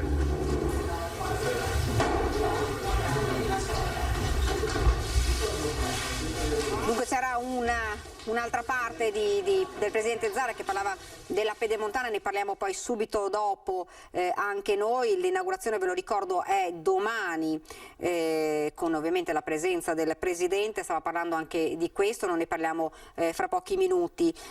Parlavamo delle persone positive dal febbraio del 2020 che sono 422.730, invece i positivi ad oggi proprio sono 9.377 nel Veneto. Per quanto riguarda invece le persone ricoverate sono 735 meno 38, di queste 651 sono in area non critica con un meno 30, 84 sono in terapia intensiva quindi con un meno 8, 6 i decessi nelle ultime 24 ore, 21 e 651 invece le persone dimesse. Per quanto riguarda le vaccinazioni, dice il Presidente Zaia, sta andando bene, sono 29.638 nelle ultime 24 ore le persone vaccinate, ovviamente stanno andando bene, però oggi il Presidente Zaia ha ribadito che mancano i vaccini, ci sono anche dei ritardi nelle consegne, quindi si spera che arrivino quanto prima. Le percentuali: 97,9% le persone vaccinate sopra gli 80 anni, 85,5% dai 70 ai 79 anni, l'81% dai 60 ai 69, il 72% dai 50 ai 59 anni, il 52%, ma si stanno ancora prenotando, le persone dai 40 ai 49 anni. La vaccinazione, l'ha ribadito, è volontaria. Poi ha continuato a parlare invece della fascia bianca, l'R&T. Sappiamo che la regia di cabina si riunisce domani, quindi l'R&T è 0,69, l'incidenza è 29,8 su 100.000. Dice siamo assolutamente in fascia bianca, si rimangono questi parametri anche la prossima settimana. noi passeremo in zona bianca, il che vuol dire insomma niente coprifuoco e la riapertura di tutto. Ci sarà anche un provvedimento conforme per tutte le regioni proprio per agevolare la riapertura che sia insomma uguale un po' per tutte le regioni. Per quanto riguarda invece poi dice che si sta organizzando in Veneto anche la terza vaccinazione Covid, che andrà a sovrapporsi anche alla vaccinazione stagionale dell'influenza. Questo è quanto. Come abbiamo detto prima, si è parlato anche dell'inaugurazione della Pedemontana che ci sarà domani, e noi quindi adesso andiamo a Bassano con la nostra Angelica Montagna. Sì, buongiorno a tutti. Conto alla rovescia davvero per l'inaugurazione in pompa magna domani di quella che è una dei tratti, forse il tratto più importante e significativo per la grande, straordinaria opera della superstrada pedemontana veneta. Mi trovo davanti al centro direzionale, qui al casello di Bassano Ovest del Grappa. In questo momento vedete alle mie spalle ci sono i vertici tecnici di quella che è appunto la Regione Veneto, stanno facendo le ultime considerazioni prima appunto della giornata di domani, venerdì 28 maggio, tanto attesa. Voi vedete anche il palco allestito alle mie spalle, anche questa tenso struttura molto grande e capiente, perché alle 11 ci sarà il governatore del Veneto Luca Zaia a inaugurare, abbiamo detto, questo tratto di strada. Sono 35 chilometri che collegano l'Alto Vicentino con il Trevigiano. Non siamo ancora all'ultima tappa che è Spresiano, ma Montebelluna con il suo polo industriale appunto del Montebellunese, un polo industriale che va poi a toccare il polo industriale dell'Alto Vicentino, quindi abbiamo Bassano, Thiene, Schio, abbiamo Montecchio Maggiore con le interconnessioni delle 3 autostrade che sono la 4, la 27 e la 31. Domani quindi a partire dalle ore 11 abbiamo questa grande inaugurazione, non poteva mancare il nostro governatore. Qualche curiosità, le curiosità sono gli ultimi lavori fatti soprattutto all'esterno, anche per quanto riguarda gli espropri, qualche terreno di qualche proprietario che ha visto gli operai della Pedemontana entrare in casa e dire siamo agli ultimi ritocchi, poi vi lasciamo stare. Questa superstrada pedemontana è decollata quasi per intero, poi appunto manca il tratto, abbiamo detto, di Montebelluna Spresiano. Un'altra curiosità è il fatto che domani noi giornalisti, per essere presenti e naturalmente accreditati per le misure anti-Covid alle 11, giornata, data e soprattutto orario della grande inaugurazione, in realtà con i nostri tecnici dovremo essere qui già dalle ore 9 per essere tamponati, quindi per fare questo tampone e per tutte quelle misure necessarie alla prevenzione di questo Covid. Quindi domani ci sarà veramente la stampa un po' giunta da un po' ovunque, perché questo è il tratto più importante che fa appunto, come abbiamo già avuto modo di dire, anche da cartina tornasole, per riuscire a capire se la poca fruibilità e il fatto che non sia stata così sfruttata questa pedemontana. Lo ricordiamo, il novembre dello scorso anno la tratta da qui, Bassano Ovest del Grappa a Breganze, forse per il fatto di un pedaggio che non ci si aspettava essere un pedaggio con queste cifre, ecco, quindi bisognerà capire se in realtà quello che è il trasporto merci su gomme probabilmente potrà approfittarne di più del tratto che domani verrà inaugurato, proprio per collegare questi grandi poli industriali e per risparmiare del tempo. Un'ora e qualcosa questa tratta su una strada, chiamiamola normale, contro versus i 40 minuti appunto della pedemontana veneta. Quindi io restituisco la linea naturalmente allo studio, l'appuntamento immancabile per domani da chiacchierata importante alle 11 con il governatore del Veneto qui da questo distretto, da questo cervello elettronico di tutta la Pedemontana, quindi da Bassano del Grappa Ovest. Grazie davvero ad Angelica Montagna. Ora noi ci fermiamo, c'è il meteo, poi subito la pubblicità, poi torniamo qua in studio.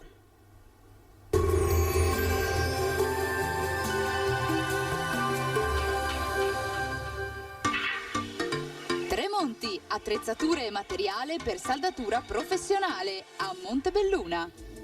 Benvenuti al meteo. Prevale ancora l'alta pressione sull'Italia, dunque anche sul nostro territorio la giornata di giovedì 27 maggio sarà caratterizzata dal bel tempo. Vediamo dunque il dettaglio. Sul Veneto sole prevalente, tuttavia in alcuni momenti non si escludono locali annuvolamenti. In montagna al pomeriggio sarà possibile anche qualche occasionale temporale che localmente potrebbe riguardare anche le aree di pianura limitrofe. Temperature stazionarie minime tra 6 e 13 gradi, valori massimi compresi invece tra i 21 e i 25 gradi. Ci spostiamo ora sul Friuli Venezia Giulia, dove sarà soleggiato, tuttavia nelle ore pomeridiane sarà possibile qualche acquazzone sui rilievi. Temperature minime tra 8 e 12 gradi, massime sui 21-24 gradi. Infine, poche novità sul Trentino Alto Adige, tanto sole inizialmente, ma anche in questo caso a seguire non si esclude qualche rovescio. Temperature minime intorno ai 7-8 gradi, massime sui 24 gradi all'incirca. Dal meteo di Antena 3 per ora è tutto, grazie per l'attenzione, arrivederci.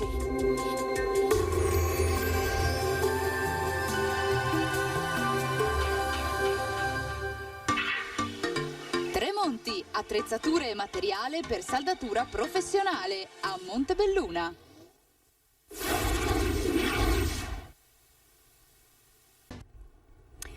Siamo tornati nuovamente in studio, sempre in diretta, ed ora dovrebbero essere collegati, li vedo già con noi, Fabio Crea di Fratelli d'Italia e Stefano Pelloni del Partito Democratico. Buongiorno.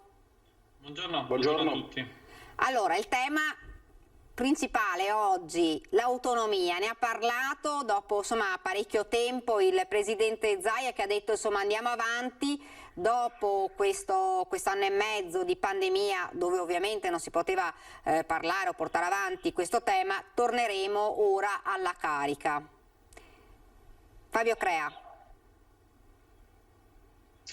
Sì, diciamo che finalmente forse si torna a parlare di cose normali e di politica. Certamente uno dei temi più importanti per quanto riguarda il Veneto, la Regione Veneto, è sicuramente l'autonomia, che diventa ancora più importante in un momento nel momento in cui riusciremo finalmente a uscire da questa grave situazione pandemica, ma soprattutto da grave crisi economica. Certamente l'autonomia sarà sempre di più uno degli strumenti per rendere più efficiente e efficace la ripresa economica, che non può non basarsi su quella che è una revisione della politica fiscale italiana e quindi nell'ambito della autonomia certamente anche di quella regionale, di quella veneta. Stefano Pelloni? Ma sì, basta che, per me va bene ritornare all'autonomia, basta che si apra una riflessione con dei termini diversi, meno propaganda e più politica, più contrattazione con il governo, in cui Zaia è presente, rappresentato da un ministro della Lega del Veneto e da altri ministri della Lega Lombarda, e quindi meno propaganda, meno referendum che non hanno portato a nulla, meno chiacchiere, meno conferenze stampa e più lavoro. Vedremo se porterà a casa risultati. Ad oggi l'unica regione che sul tema è riuscita a portare a casa qualche risultato è stata l'Emilia-Romagna, che non ha fatto referendum e non ha fatto altre perdite di tempo. Ecco.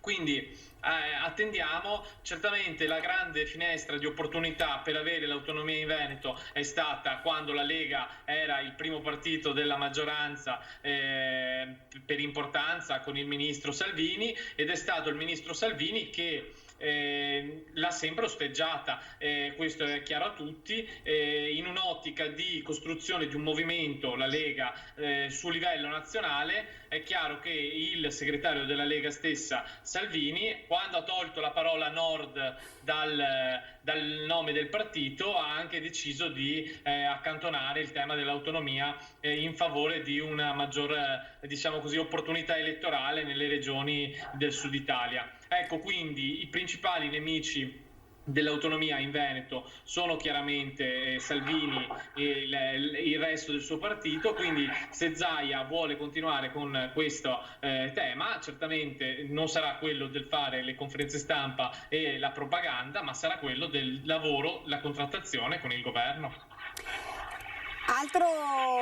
Una novità, insomma, che si affaccia, era un po' comunque attesa, era Coraggio Italia, che è la nuova formazione politica. Vorrei sentire la vostra opinione, che è nata su iniziativa di Luigi Prugnaro, del sindaco di Venezia, e del presidente della Liguria Giovanni Totti. Che cosa pensate di questa nuova formazione?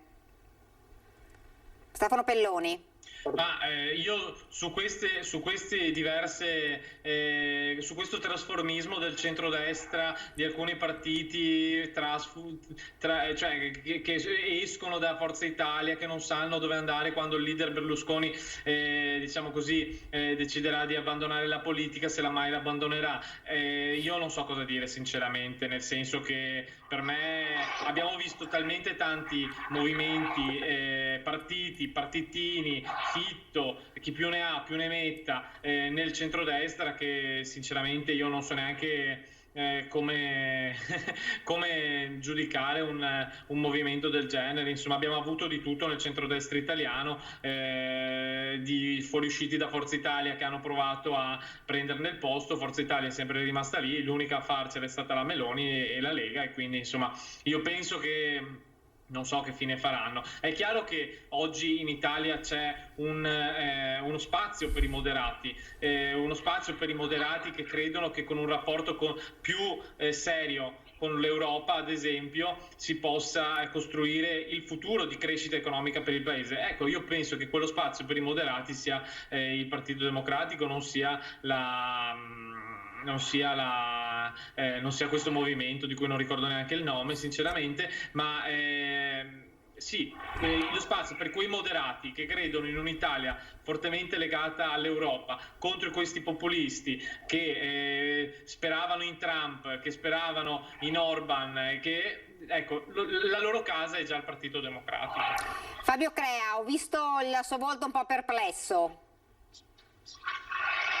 Ma sa, le parole di Pelloni sono la più ampia dimostrazione che anche a livello locale, a livello territoriale, evidentemente i maestri fanno buona scuola. Il Partito Democratico ha una totale dispercezione della realtà, perché se addirittura il Partito Democratico si permette di far riferimento al centrodestra come a una coalizione o ad un'area dalla quale ci sono transfughi di partiti e partitini, è evidente che c'è una dissociazione nella valutazione politica delle cose, perché vorrei ricordare che è proprio il Partito Democratico che ha, credo, gli ultimi 3 o 4, non sbaglio se dico 3, gli ultimi 3 segretari che sono usciti dal Partito Democratico, hanno fondato altri 3 partiti, un altro ministro, il Calenda, che ha formato un altro partito, hanno delle continue diaspore nel momento in cui vi è un segretario che fuoriesce o un segretario che non aggrada quella che è l'apparato del partito, e si permettono di fare riferimento al centrodestra. Ecco, io inviterei i telespettatori a ricostruire la storia recentissima, peraltro, del Partito Democratico, prima di ascoltare quelle che sono le affermazioni piene solo di slogan da parte dei rappresentanti del Partito Democratico. Andando nei contenuti, devo dire questo: certamente il tentativo di Prugnaro e di Totti è quello di riempire uno spazio più centrale nel centrodestra. Si immaginava, ormai si vociferava da qualche anno, che Prugnaro volesse essere una sorta di scelta da parte del centrodestra più moderato. Vero è che quello che si pensava è che sarebbe stato investito da Berlusconi, quasi come una situazione di delfinato. In realtà questa è, non dico una fuga in avanti, è un progetto politico che ha un evidente radicamento all'interno certamente di Forza Italia, visto quanti sono i parlamentari, credo 20 o 25, che fuoriescono dal partito degli azzurri per entrare in questo nuovo movimento. Io penso che invece, all'opposto rispetto a quello che pensa Peloni e dice Pelloni, la Casa dei Moderati oggi è rappresentata anche da Fratelli d'Italia, che è un partito assolutamente inclusivo, e la dimostrazione del fatto che Fratelli d'Italia, con la politica inclusiva di Giorgia Meloni, non certo populista come la ritiene Pelloni, sia quella di un'aggregazione di più anime, comprese quelle moderate del centrodestra, la danno certamente i riscontri dei sondaggi che ci vedono oggi scavalcare in maniera importante anche il Partito Democratico. Mi scusi Crea, ma questa nuova formazione non potrebbe indebolire in qualche maniera il centrodestra? Non credo, finché il centrodestra continuerà ad attrarre in Fratelli d'Italia tutti quegli elettori che in questo momento, quantomeno dai sondaggi, ci danno come un partito di riferimento, direi di no. In ogni caso non è un indebolimento del centrodestra, è una, penso, al di là della formazione politica, penso un pensiero politico che vuole essere un po' diverso da quello di Forza Italia. Io non credo nella ideologia, quanto probabilmente nella strutturazione di un partito che oggi invece Forza Italia fatica ad essere, soprattutto con la progressiva uscita di scena da parte di Berlusconi. Stefano Pelloni vuole rispondere a Crea, perché dopo cambierei discorso e parlerei della zona bianca dove il Veneto ormai sembra dirigersi. Ma guardi, io penso che le dinamiche fra i partiti di centrodestra le conosca meglio l'avvocato Crea, e che comunque sia lui più titolato di discuterne. Dopodiché quello che ha detto sul Partito Democratico in realtà è l'esatta dimostrazione del fatto che il Partito Democratico, a prescindere dal fatto che i suoi segretari e qualche esponente politico ne sia uscito, il Partito Democratico è sempre rimasto con le stesse percentuali, più o meno, dipende da qualche sondaggio, è sempre rimasto un perno della politica italiana. Questo, mi permetta l'avvocato, è l'esatto contrario di quello che, a cui faceva riferimento lui. Noi prescindiamo dal leader e andiamo avanti con un impianto ideologico e di partito serio e continuativo. Ecco, solo questo. Non ci saranno partitini, ci può essere qualche leader che prende e esce, ma dopo alla fine il Partito Democratico al momento è sempre rimasto. Fabio Crea, non ho sentito il suo commento. Io dico, i risultati si vedono assolutamente. Allora, parliamo anche di un'altra cosa oltre che della politica, perché non so se avete sentito il presidente Zaia, insomma i parametri sono buoni, il Veneto va verso la zona bianca, questo ovviamente se rimarrà con questi parametri anche la prossima settimana, e quindi via il coprifuoco e insomma apertura di tutto, a parte discoteche, come avete sentito, che rimangono ancora in stand-by. Una buona notizia, anche se c'è la preoccupazione da parte di qualcuno per quanto riguarda i vaccini, che invece c'è un ulteriore ritardo nelle consegne. Fabio Crea, partiamo da lei. No, quello del ritorno alla zona bianca credo che sia non soltanto un auspicio ma una necessità, perché è evidente che c'è la necessità di una totale riapertura di tutte i settori economici del nostro paese, e condivido quelle che sono le riflessioni del presidente Zaia nel momento in cui afferma che con il ritorno finalmente alla zona gialla devono essere eliminate tutte quelle che sono eventuali limitazioni, coprifuoco compreso, che sono assolutamente inutili, a maggior ragione con l'ingresso nella zona bianca. Per quanto riguarda i vaccini, è una tematica che ormai più o meno è superata, visto comunque l'ottimo lavoro del generale Figliuolo, vorrei ricordare che fino a qualche mese fa si viaggiava a 50-60 mila dosi somministrate al giorno. Oggi abbiamo messo per 10, siamo oltre 500 mila, quindi purtroppo probabilmente gli approvvigionamenti ancora faticano ad essere costanti, probabilmente per le note questioni relative ai contratti ancora fatti a suo tempo con alcune aziende farmaceutiche, ma insomma su questo mi pare che si possa esprimere assoluta fiducia. Insomma, via il coprifuoco, Pelloni in zona bianca, questa è una delle richieste, insomma, da parte anche dei turisti poi che dovrebbero arrivare adesso nella nuova stagione. Ma io penso che sia solo questione di giorni, insomma. Io credo nelle riaperture perché sono strategiche per la ripartenza anche economica del nostro territorio. C'era chi ha provato a speculare pensando che questo coprifuoco non sarebbe mai stato tolto, ce l'avremmo sempre avuto per tutta l'estate, le 22, poi le 23, insomma io penso che con la dovuta prudenza propria del Presidente Draghi, senza subire le ingerenze, le pressioni di chi il coprifuoco lo voleva già togliere un mese fa e chi una settimana fa e chi 2 settimane fa e chi fra una settimana. Ecco, io penso che adesso, quando la zona bianca verrà definita, verrà fissata definitivamente, la Regione Veneto vi entrerà, io penso che tutto sarebbe pronto anche per un'eventuale eliminazione del coprifuoco. Ecco, rimane in stand-by invece la situazione delle discoteche, delle sagre, ancora nessuna decisione. Il governatore diceva stiamo attendendo delle notizie perché ovviamente i titolari sono ormai esasperati, dicono se non apriamo ora che è la bella stagione, dicono ovviamente che cosa faremo.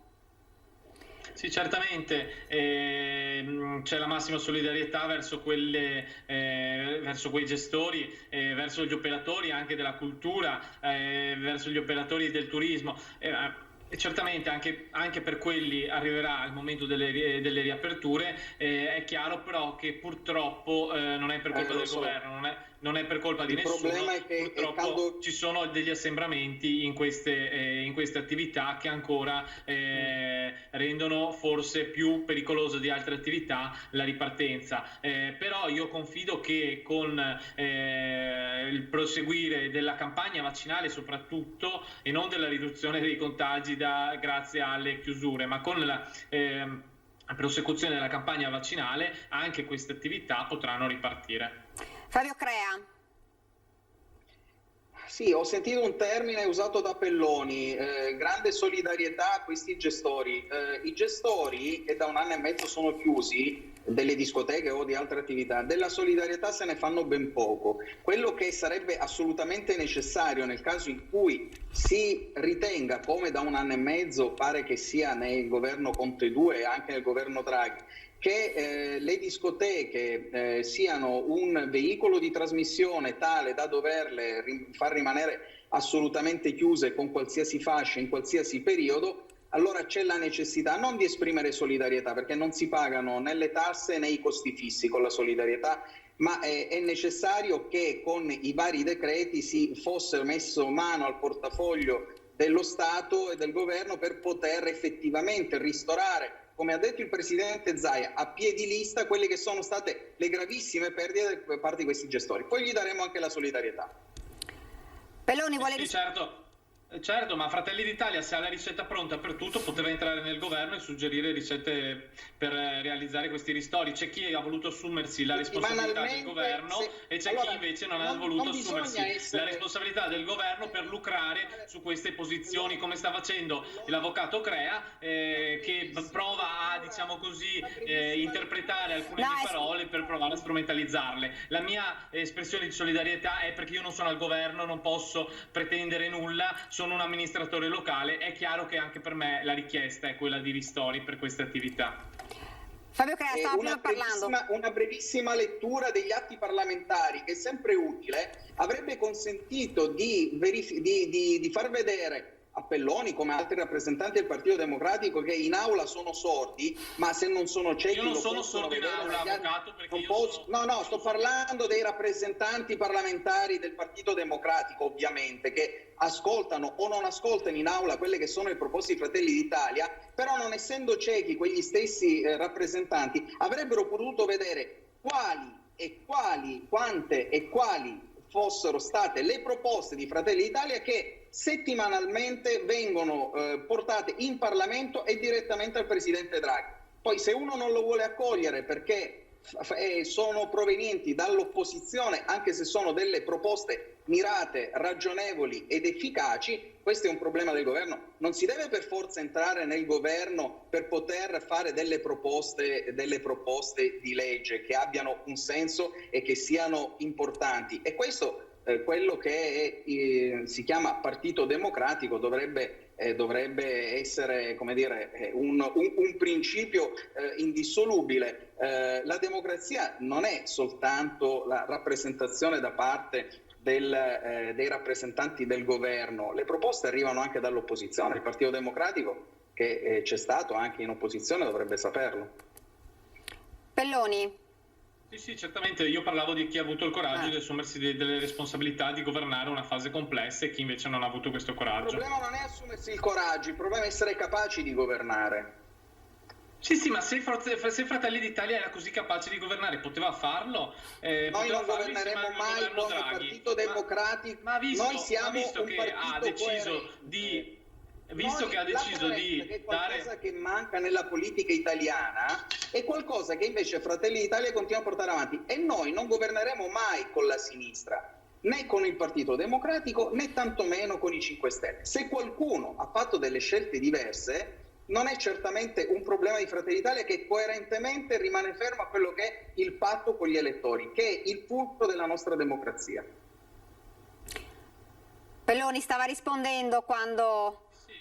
No, è chiaro che al Partito Democratico non farebbe piacere andare al governo con Fratelli d'Italia, né tantomeno fa piacere essere al governo con la Lega, questo è chiaro a tutti, compresi i nostri ascoltatori. Il Partito Democratico ha però risposto a un appello del Presidente della Repubblica Mattarella, che ha correttamente, secondo me, auspicato che il Parlamento trovasse un accordo in una figura autorevole per poter andare avanti e non andare ad elezioni nel pieno della pandemia. Se Fratelli d'Italia voleva andare a elezioni nel dicembre 2020, nel novembre 2020 o nel gennaio 2021 in pieno di seconda, terza ondata, questo insomma li qualifica per quello che sono, ma io penso che invece il Partito Democratico con il suo operato abbia risposto coraggiosamente e responsabilmente all'appello del Presidente della Repubblica. Ci qualifichiamo perché vogliamo chiedere che gli elettori tornino nelle urne, e quando parla allora di qualificarsi dovrebbe pensare che questo, che usa come un termine evidentemente offensivo Pelloni, sta offendendo tutti quei paesi, da Israele all'Olanda, alla Spagna, agli Stati Uniti, che in piena pandemia mondiale non hanno avuto problemi a portare i loro elettori alle urne. Quindi se noi siamo accomunati nella qualificazione di Pelloni a questi stati altamente democratici, questo non può che farci onore. Siamo quasi alla pubblicità, quindi faccio rispondere Stefano Pelloni, poi vi devo salutare perché devo dare la pubblicità. Ma penso che sia una polemica che non interessa molto i nostri ascoltatori, su chi ha avuto, giudicheranno gli ascoltatori e gli elettori.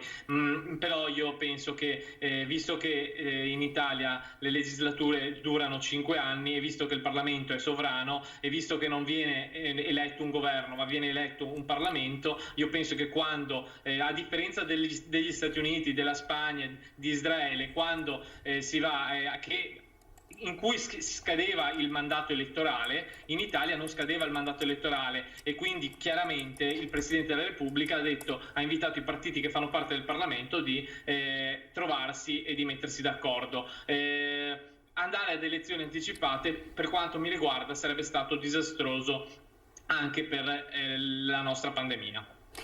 Opinione che ovviamente sappiamo sono differenti tra Fratelli d'Italia e Partito Democratico, questo era abbastanza chiaro anche insomma in passato, prima poi del nuovo governo. Ringrazio Fabio Crea, ringrazio anche Stefano Pelloni per essere stati con noi e buon lavoro a tutti e due. Grazie. Grazie, arrivederci. Grazie. Noi ci fermiamo per una piccola pausa pubblicitaria e poi torniamo di nuovo qua in studio con il ministro D'Incà.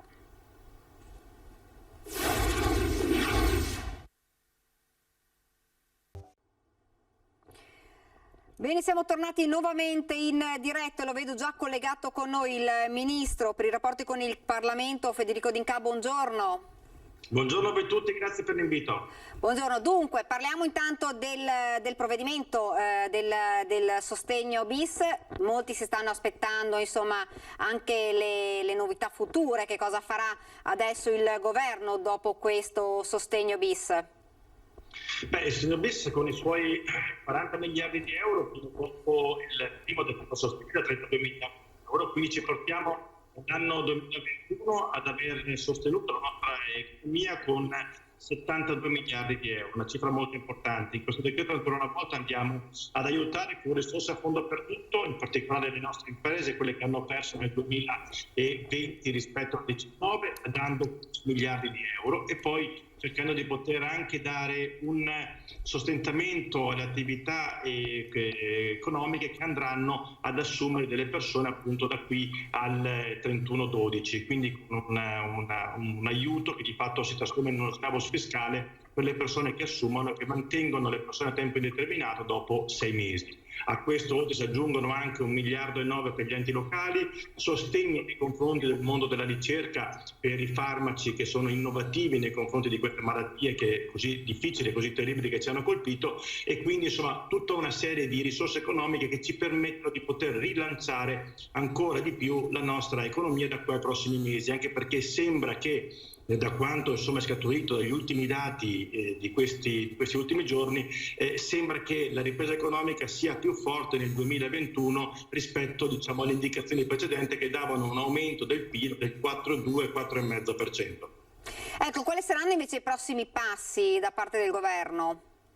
Beh, noi andremo in Consiglio dei Ministri nelle prossime ore, con il preconsiglio prima e poi andremo con il Consiglio dei Ministri nella giornata di domani e porteremo il decreto semplificazioni, un secondo decreto semplificazione dopo quello dell'anno scorso, in cui cercheremo di rispondere alle esigenze e anche insomma alle promesse che abbiamo scritto nel PNRR di semplificare i procedimenti amministrativi, burocratici del nostro Paese per mettere a terra le grandi risorse del PNRR. Abbiamo 222 miliardi di euro che si trasformeranno in infrastrutture, in nuove tecnologie, in energie rinnovabili che devono essere diciamo messe a terra, messe in investimento, vederle crescere in tempi brevi, perché dobbiamo farlo da qui al 2026. Questo è poi il contenuto del PNRR. Quindi insomma vedrete sicuramente un cambio di passo rispetto agli investimenti del passato.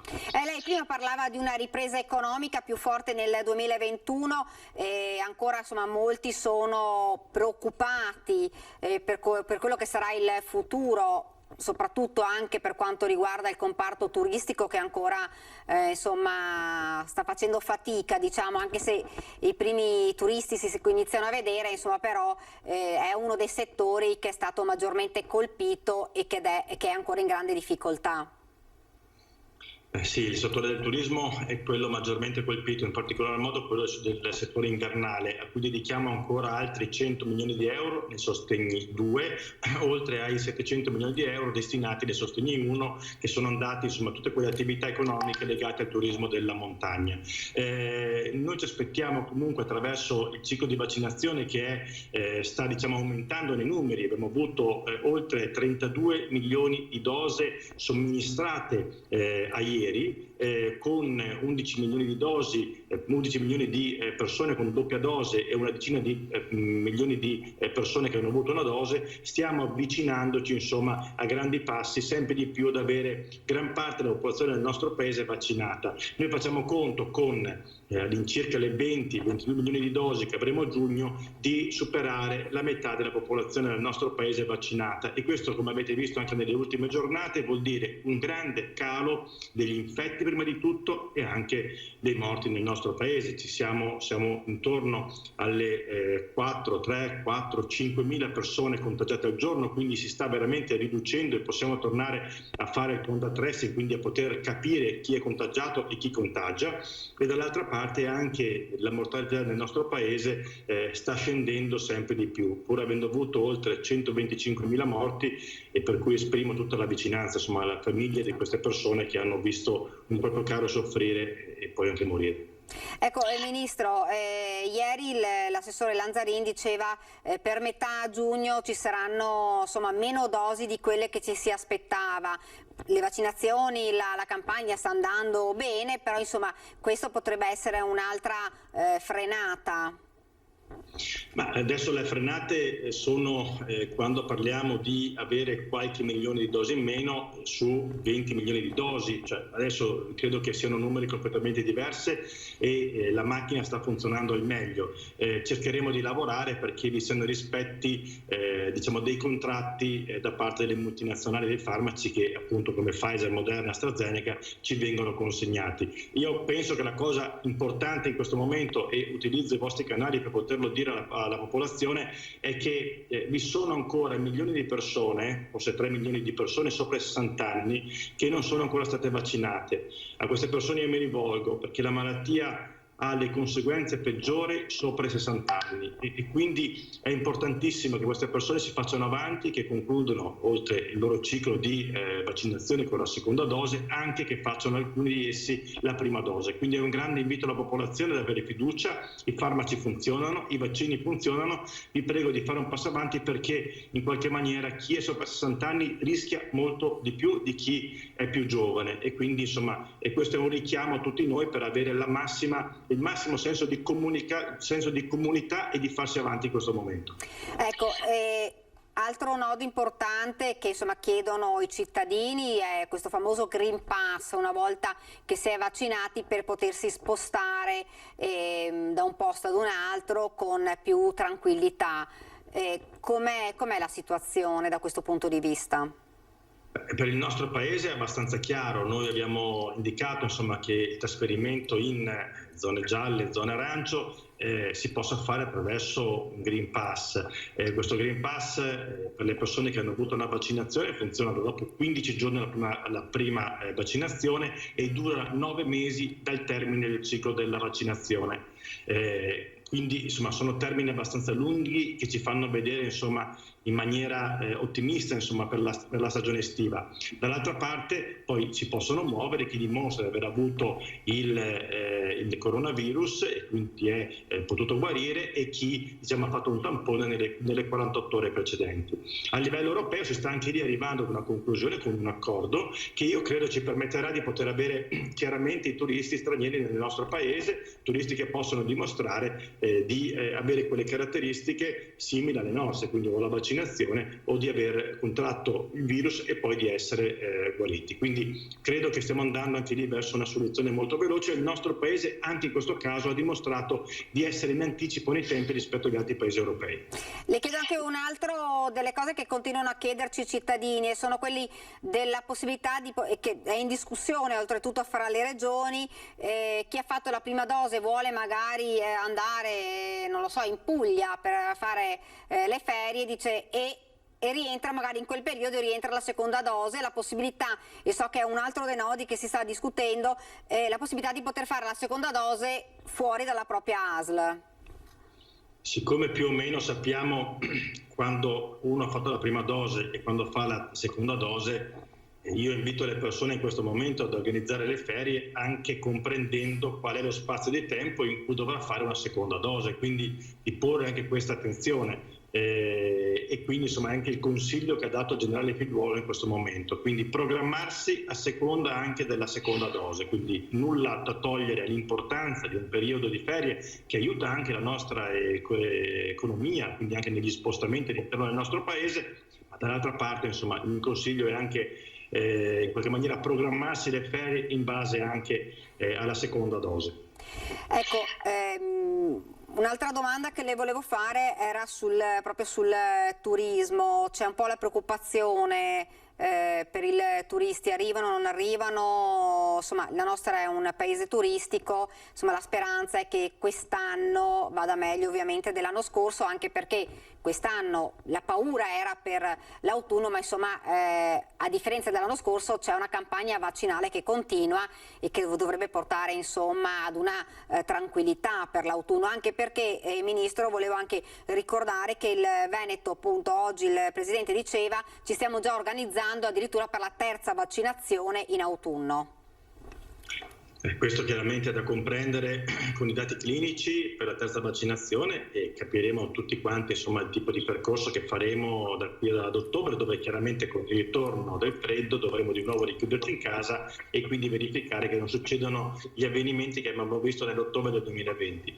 Per quanto poi concerne insomma l'attività turistica, è una delle particolarità più importanti del nostro paese, e noi siamo abbastanza convinti di riuscire ad organizzarci al meglio, per cui se devo dirvi la verità io guardo con un certo ottimismo e mi ritrovo nel fatto che tra poco, anche oggi abbiamo fatto questa stesura di questo patto tra Stato e le regioni, nella quale si è parlato delle regioni che saranno in area bianca, e per cui secondo me pure quello dimostrerà come la malattia, se riusciamo a contenerla nella programmazione delle vaccinazioni con la massima attenzione ancora in questi 2 mesi, sta andando verso una sua fine per quanto riguarda la malattia come oggi la conosciamo. La nostra speranza è che non diventi endemica e che quindi non si ripercuota anno dopo anno, però sono tutte le riflessioni che faremo successivamente. Oggi è importante che andiamo a terminare le vaccinazioni, in particolare a quelle 3,5 milioni di persone che hanno più di 60 anni e che ancora non si presentano per farsi vaccinare. Ecco, lei parlava adesso della zona bianca, i parametri del Veneto, oggi lo ha comunicato il Presidente Zaia, sono parametri assolutamente da zona bianca, questo è un aspetto positivo, e si parla appunto dell'eliminazione del coprifuoco e di un'apertura un po' totale di tutto. Ricordiamo sempre in stand-by le discoteche, e questa quindi è una notizia importante, anche se poi il Presidente della Conferenza delle Regioni diceva, Federica, sì, attenzione però, perché qualora ci dovesse essere una recrudescenza della malattia, si potrebbe tornare anche ad una fascia con più restrizioni, questo dobbiamo dirlo, ecco. Ma questo è chiaro, se andassimo incontro ad una variante che va oltre ai vaccini oggi presenti, è chiaro che dovremmo ritornare indietro sulle nostre posizioni, cioè tornare in zona gialla, tornare in zona rossa. Ecco perché l'attenzione in questo momento è il più possibile, perché non dobbiamo dimenticare che il virus è ancora presente e che può cambiare. Quindi da una parte abbiamo una popolazione vaccinata, dall'altra ne manca ancora una fetta molto molto importante, poi ci vuole una copertura che ci dia un'immunità di gregge, e poi in qualche maniera occorre che pensiamo al resto del mondo. Non è una cosa da poco quella pensare agli altri paesi, quelli che non hanno nemmeno i soldi per poter comprare questi vaccini. Allora dobbiamo pensare perché non si possono riformare delle varianti che poi possono incidere nel nostro paese. Il nostro paese, che io mi auguro in tempi molto brevi, già a metà giugno o qualche giorno dopo, possa essere tutto quanto in zona bianca, e quindi alcune restrizioni che in questo momento sono ancora, permangono, possono diventare restrizioni ancora minori, perché ogni volta che una regione finirà in zona bianca praticamente salterà il coprifuoco, salteranno delle chiusure che oggi sono presenti. Rimarrà però la presenza della mascherina, il non fare gli assembramenti e alcune chiusure, ad esempio per le discoteche, sulle quali la riflessione in questo momento deve essere un po' più attenta. Ecco, c'è un'idea su una possibile riapertura anche di questo settore? I titolari ovviamente, come per tutte le attività che sono rimaste chiuse davvero per molti mesi, sono esasperati, molti dicono così non riapriamo davvero più. Le riflessioni sono continue, il CTS, il Comitato Tecnico Scientifico, analizza i dati. È chiaro che vi sono delle sofferenze maggiori in alcuni settori su cui vi è un'attenzione anche maggiore da parte del governo, in particolare nell'ultimo decreto sostegni, cercando di tenere in vita queste attività gli operatori economici che a loro fanno riferimento nel nostro paese. chiaramente è una sofferenza ancora grande e chiaramente ci concentreremo sempre di più, nel caso dovessero allungarsi i tempi, nel poter aiutare queste attività che sono quelle che hanno una maggiore sofferenza. Ecco, l'appello lo rilanciamo, che è quello insomma ai cittadini per chi ovviamente lo volesse, perché ricordiamo che la vaccinazione non è obbligatoria, quindi di prenotarsi, di vaccinarsi, perché insomma questo potrebbe anzi garantirà sicuramente un'immunità, come l'abbiamo chiamata ormai da un'immunità di gregge, ma l'appello è anche quello di non abbassare comunque la guardia, Ministro. Assolutamente, ma non c'è un obbligo di legge, però c'è un obbligo morale. Dobbiamo comunque ricordarci che se noi vogliamo che la nostra salute e la salute degli altri possa, diciamo, essere preservata, salvaguardata, dobbiamo ragionare sulla vaccinazione, che è lo strumento per tornare alla normalità, e la vaccinazione è lo strumento economico migliore per far sì che anche le attività che oggi vediamo chiuse possano essere riaperte. E questo è il nostro compito, cercare di accelerare con l'arrivo dei vaccini e terminare la vaccinazione e vedere finalmente quel dato dei morti nel nostro paese, che ha superato le 125.000 persone morte, che diventi zero, ma non zero per un giorno, un zero continuativo nel corso del tempo, perché vuol dire che finalmente avremo sconfitto questa malattia. Però per poterlo fare ci vuole veramente, con grande abnegazione, uno sforzo comune da tutti. Ecco perché io non lo chiamo un obbligo vaccinare, ma lo chiamo un obbligo morale nei confronti delle persone a cui vogliamo bene e nei confronti della nostra comunità. Ministro, io la ringrazio, grazie davvero. Grazie mille a voi, buona giornata. Grazie, buon lavoro. Grazie. Dunque torniamo anche a parlare di vaccini, perché nella Marca il vaccino arriva anche in camper. L'ULSS 2 vaccinerà i 60enni a bordo del mezzo il 5 e il 6 di giugno. L'accesso sarà libero senza prenotazione e verrà somministrato il siero monodose Johnson & Johnson. Vediamo il servizio. Il vaccino arriva in camper. Il fine settimana del 5 e 6 giugno l'ULSS 2 della Marca attiva una nuova modalità nella somministrazione delle dosi destinate ai sessantenni. Abbiamo voluto agevolare contemporaneamente anche tentare di aumentare la percentuale di vaccinati agli over 60 utilizzando un vaccino che è monodose, che sarebbe lo Janssen Johnson & Johnson. Il camper dell'ULSS sarà nelle piazze individuate con i sindaci di Oderzo, Conegliano, Vittorio Veneto, Castelfranco, Montebelluna e Treviso. L'accesso alla vaccinazione sarà libero e punta a far salire la percentuale di immunizzati tra i sessantenni, fascia d'età al momento ancora un po' indietro per adesione, e a dimostrare l'efficacia del vaccino sono i dati sull'andamento dei contagi nella Marca. Fascia over 80, 0 contagi. Questo fa capire l'over 80 è la fascia, dicevamo, con il 92% di copertura, quella più coperta. La dimostrazione è che oggi come oggi circa 300 contagi, ancora persone positive che ci sono nella nostra provincia, non c'è più un over 80. Sulle vaccinazioni l'ULSS 2 potrebbe accelerare ulteriormente se arrivassero più dosi, 50.000 a settimana il numero destinato alla provincia di Treviso, ma per i primi di giugno è annunciato un calo delle forniture. Ci dispiace perché eravamo già pronti ed attrezzati per fare una campagna vaccinale a 10.000 dosi al giorno, perché ci eravamo dati anche addirittura delle giornate dove arrivavamo a 12.000 perché stavano arrivando tanti vaccini. Il fatto che ci sia questa riduzione ci pone nella condizione di aver aperto anche diversi spazi. Speriamo che comunque sia solo provvisoria questa riduzione e poi si torni naturalmente a quello promesso.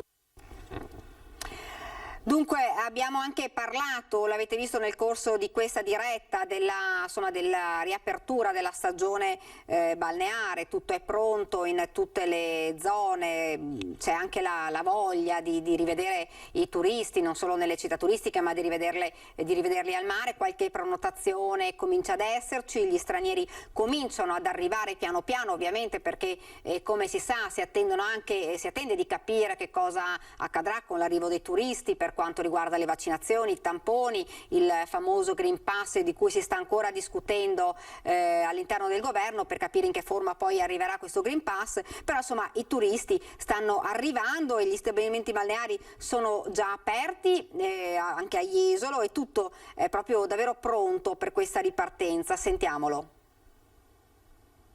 Com'è Jesolo? Bellissima, e poi finalmente si assapora un pochino di libertà.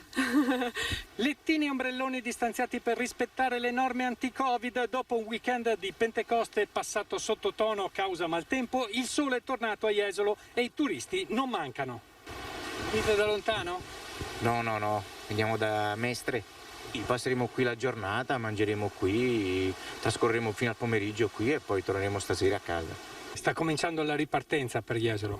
Si sente anche nell'aria che c'è più movimento, più passeggiate, più gente che domanda anche appartamenti o che domanda i prezzi degli alberghi, si informano e si sente parlare straniero.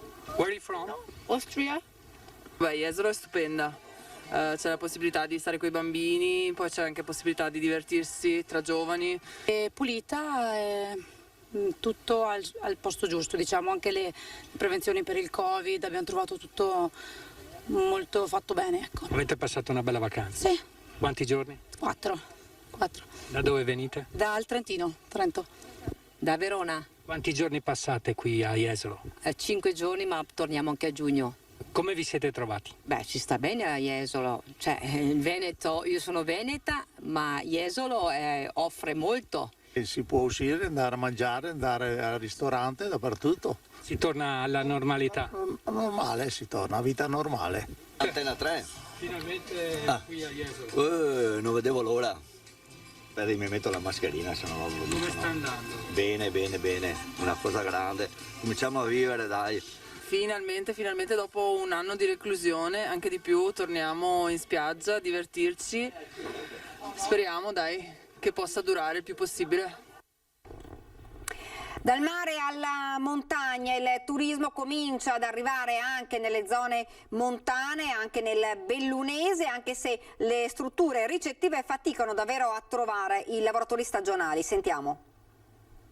Piano piano la montagna sta recuperando, non dico quello che ha perso st'inverno, ma le prospettive per l'estate, perlomeno per luglio-agosto, sono relativamente buone. Anche sulla montagna bellunese il turismo comincia a ripartire, stanno arrivando parecchie prenotazioni soprattutto per i mesi clou dell'estate. Ancora latitano gli stranieri, molte prenotazioni avverranno sotto data con lo sguardo anche rivolto al meteo, ma tra gli operatori del settore c'è fiducia.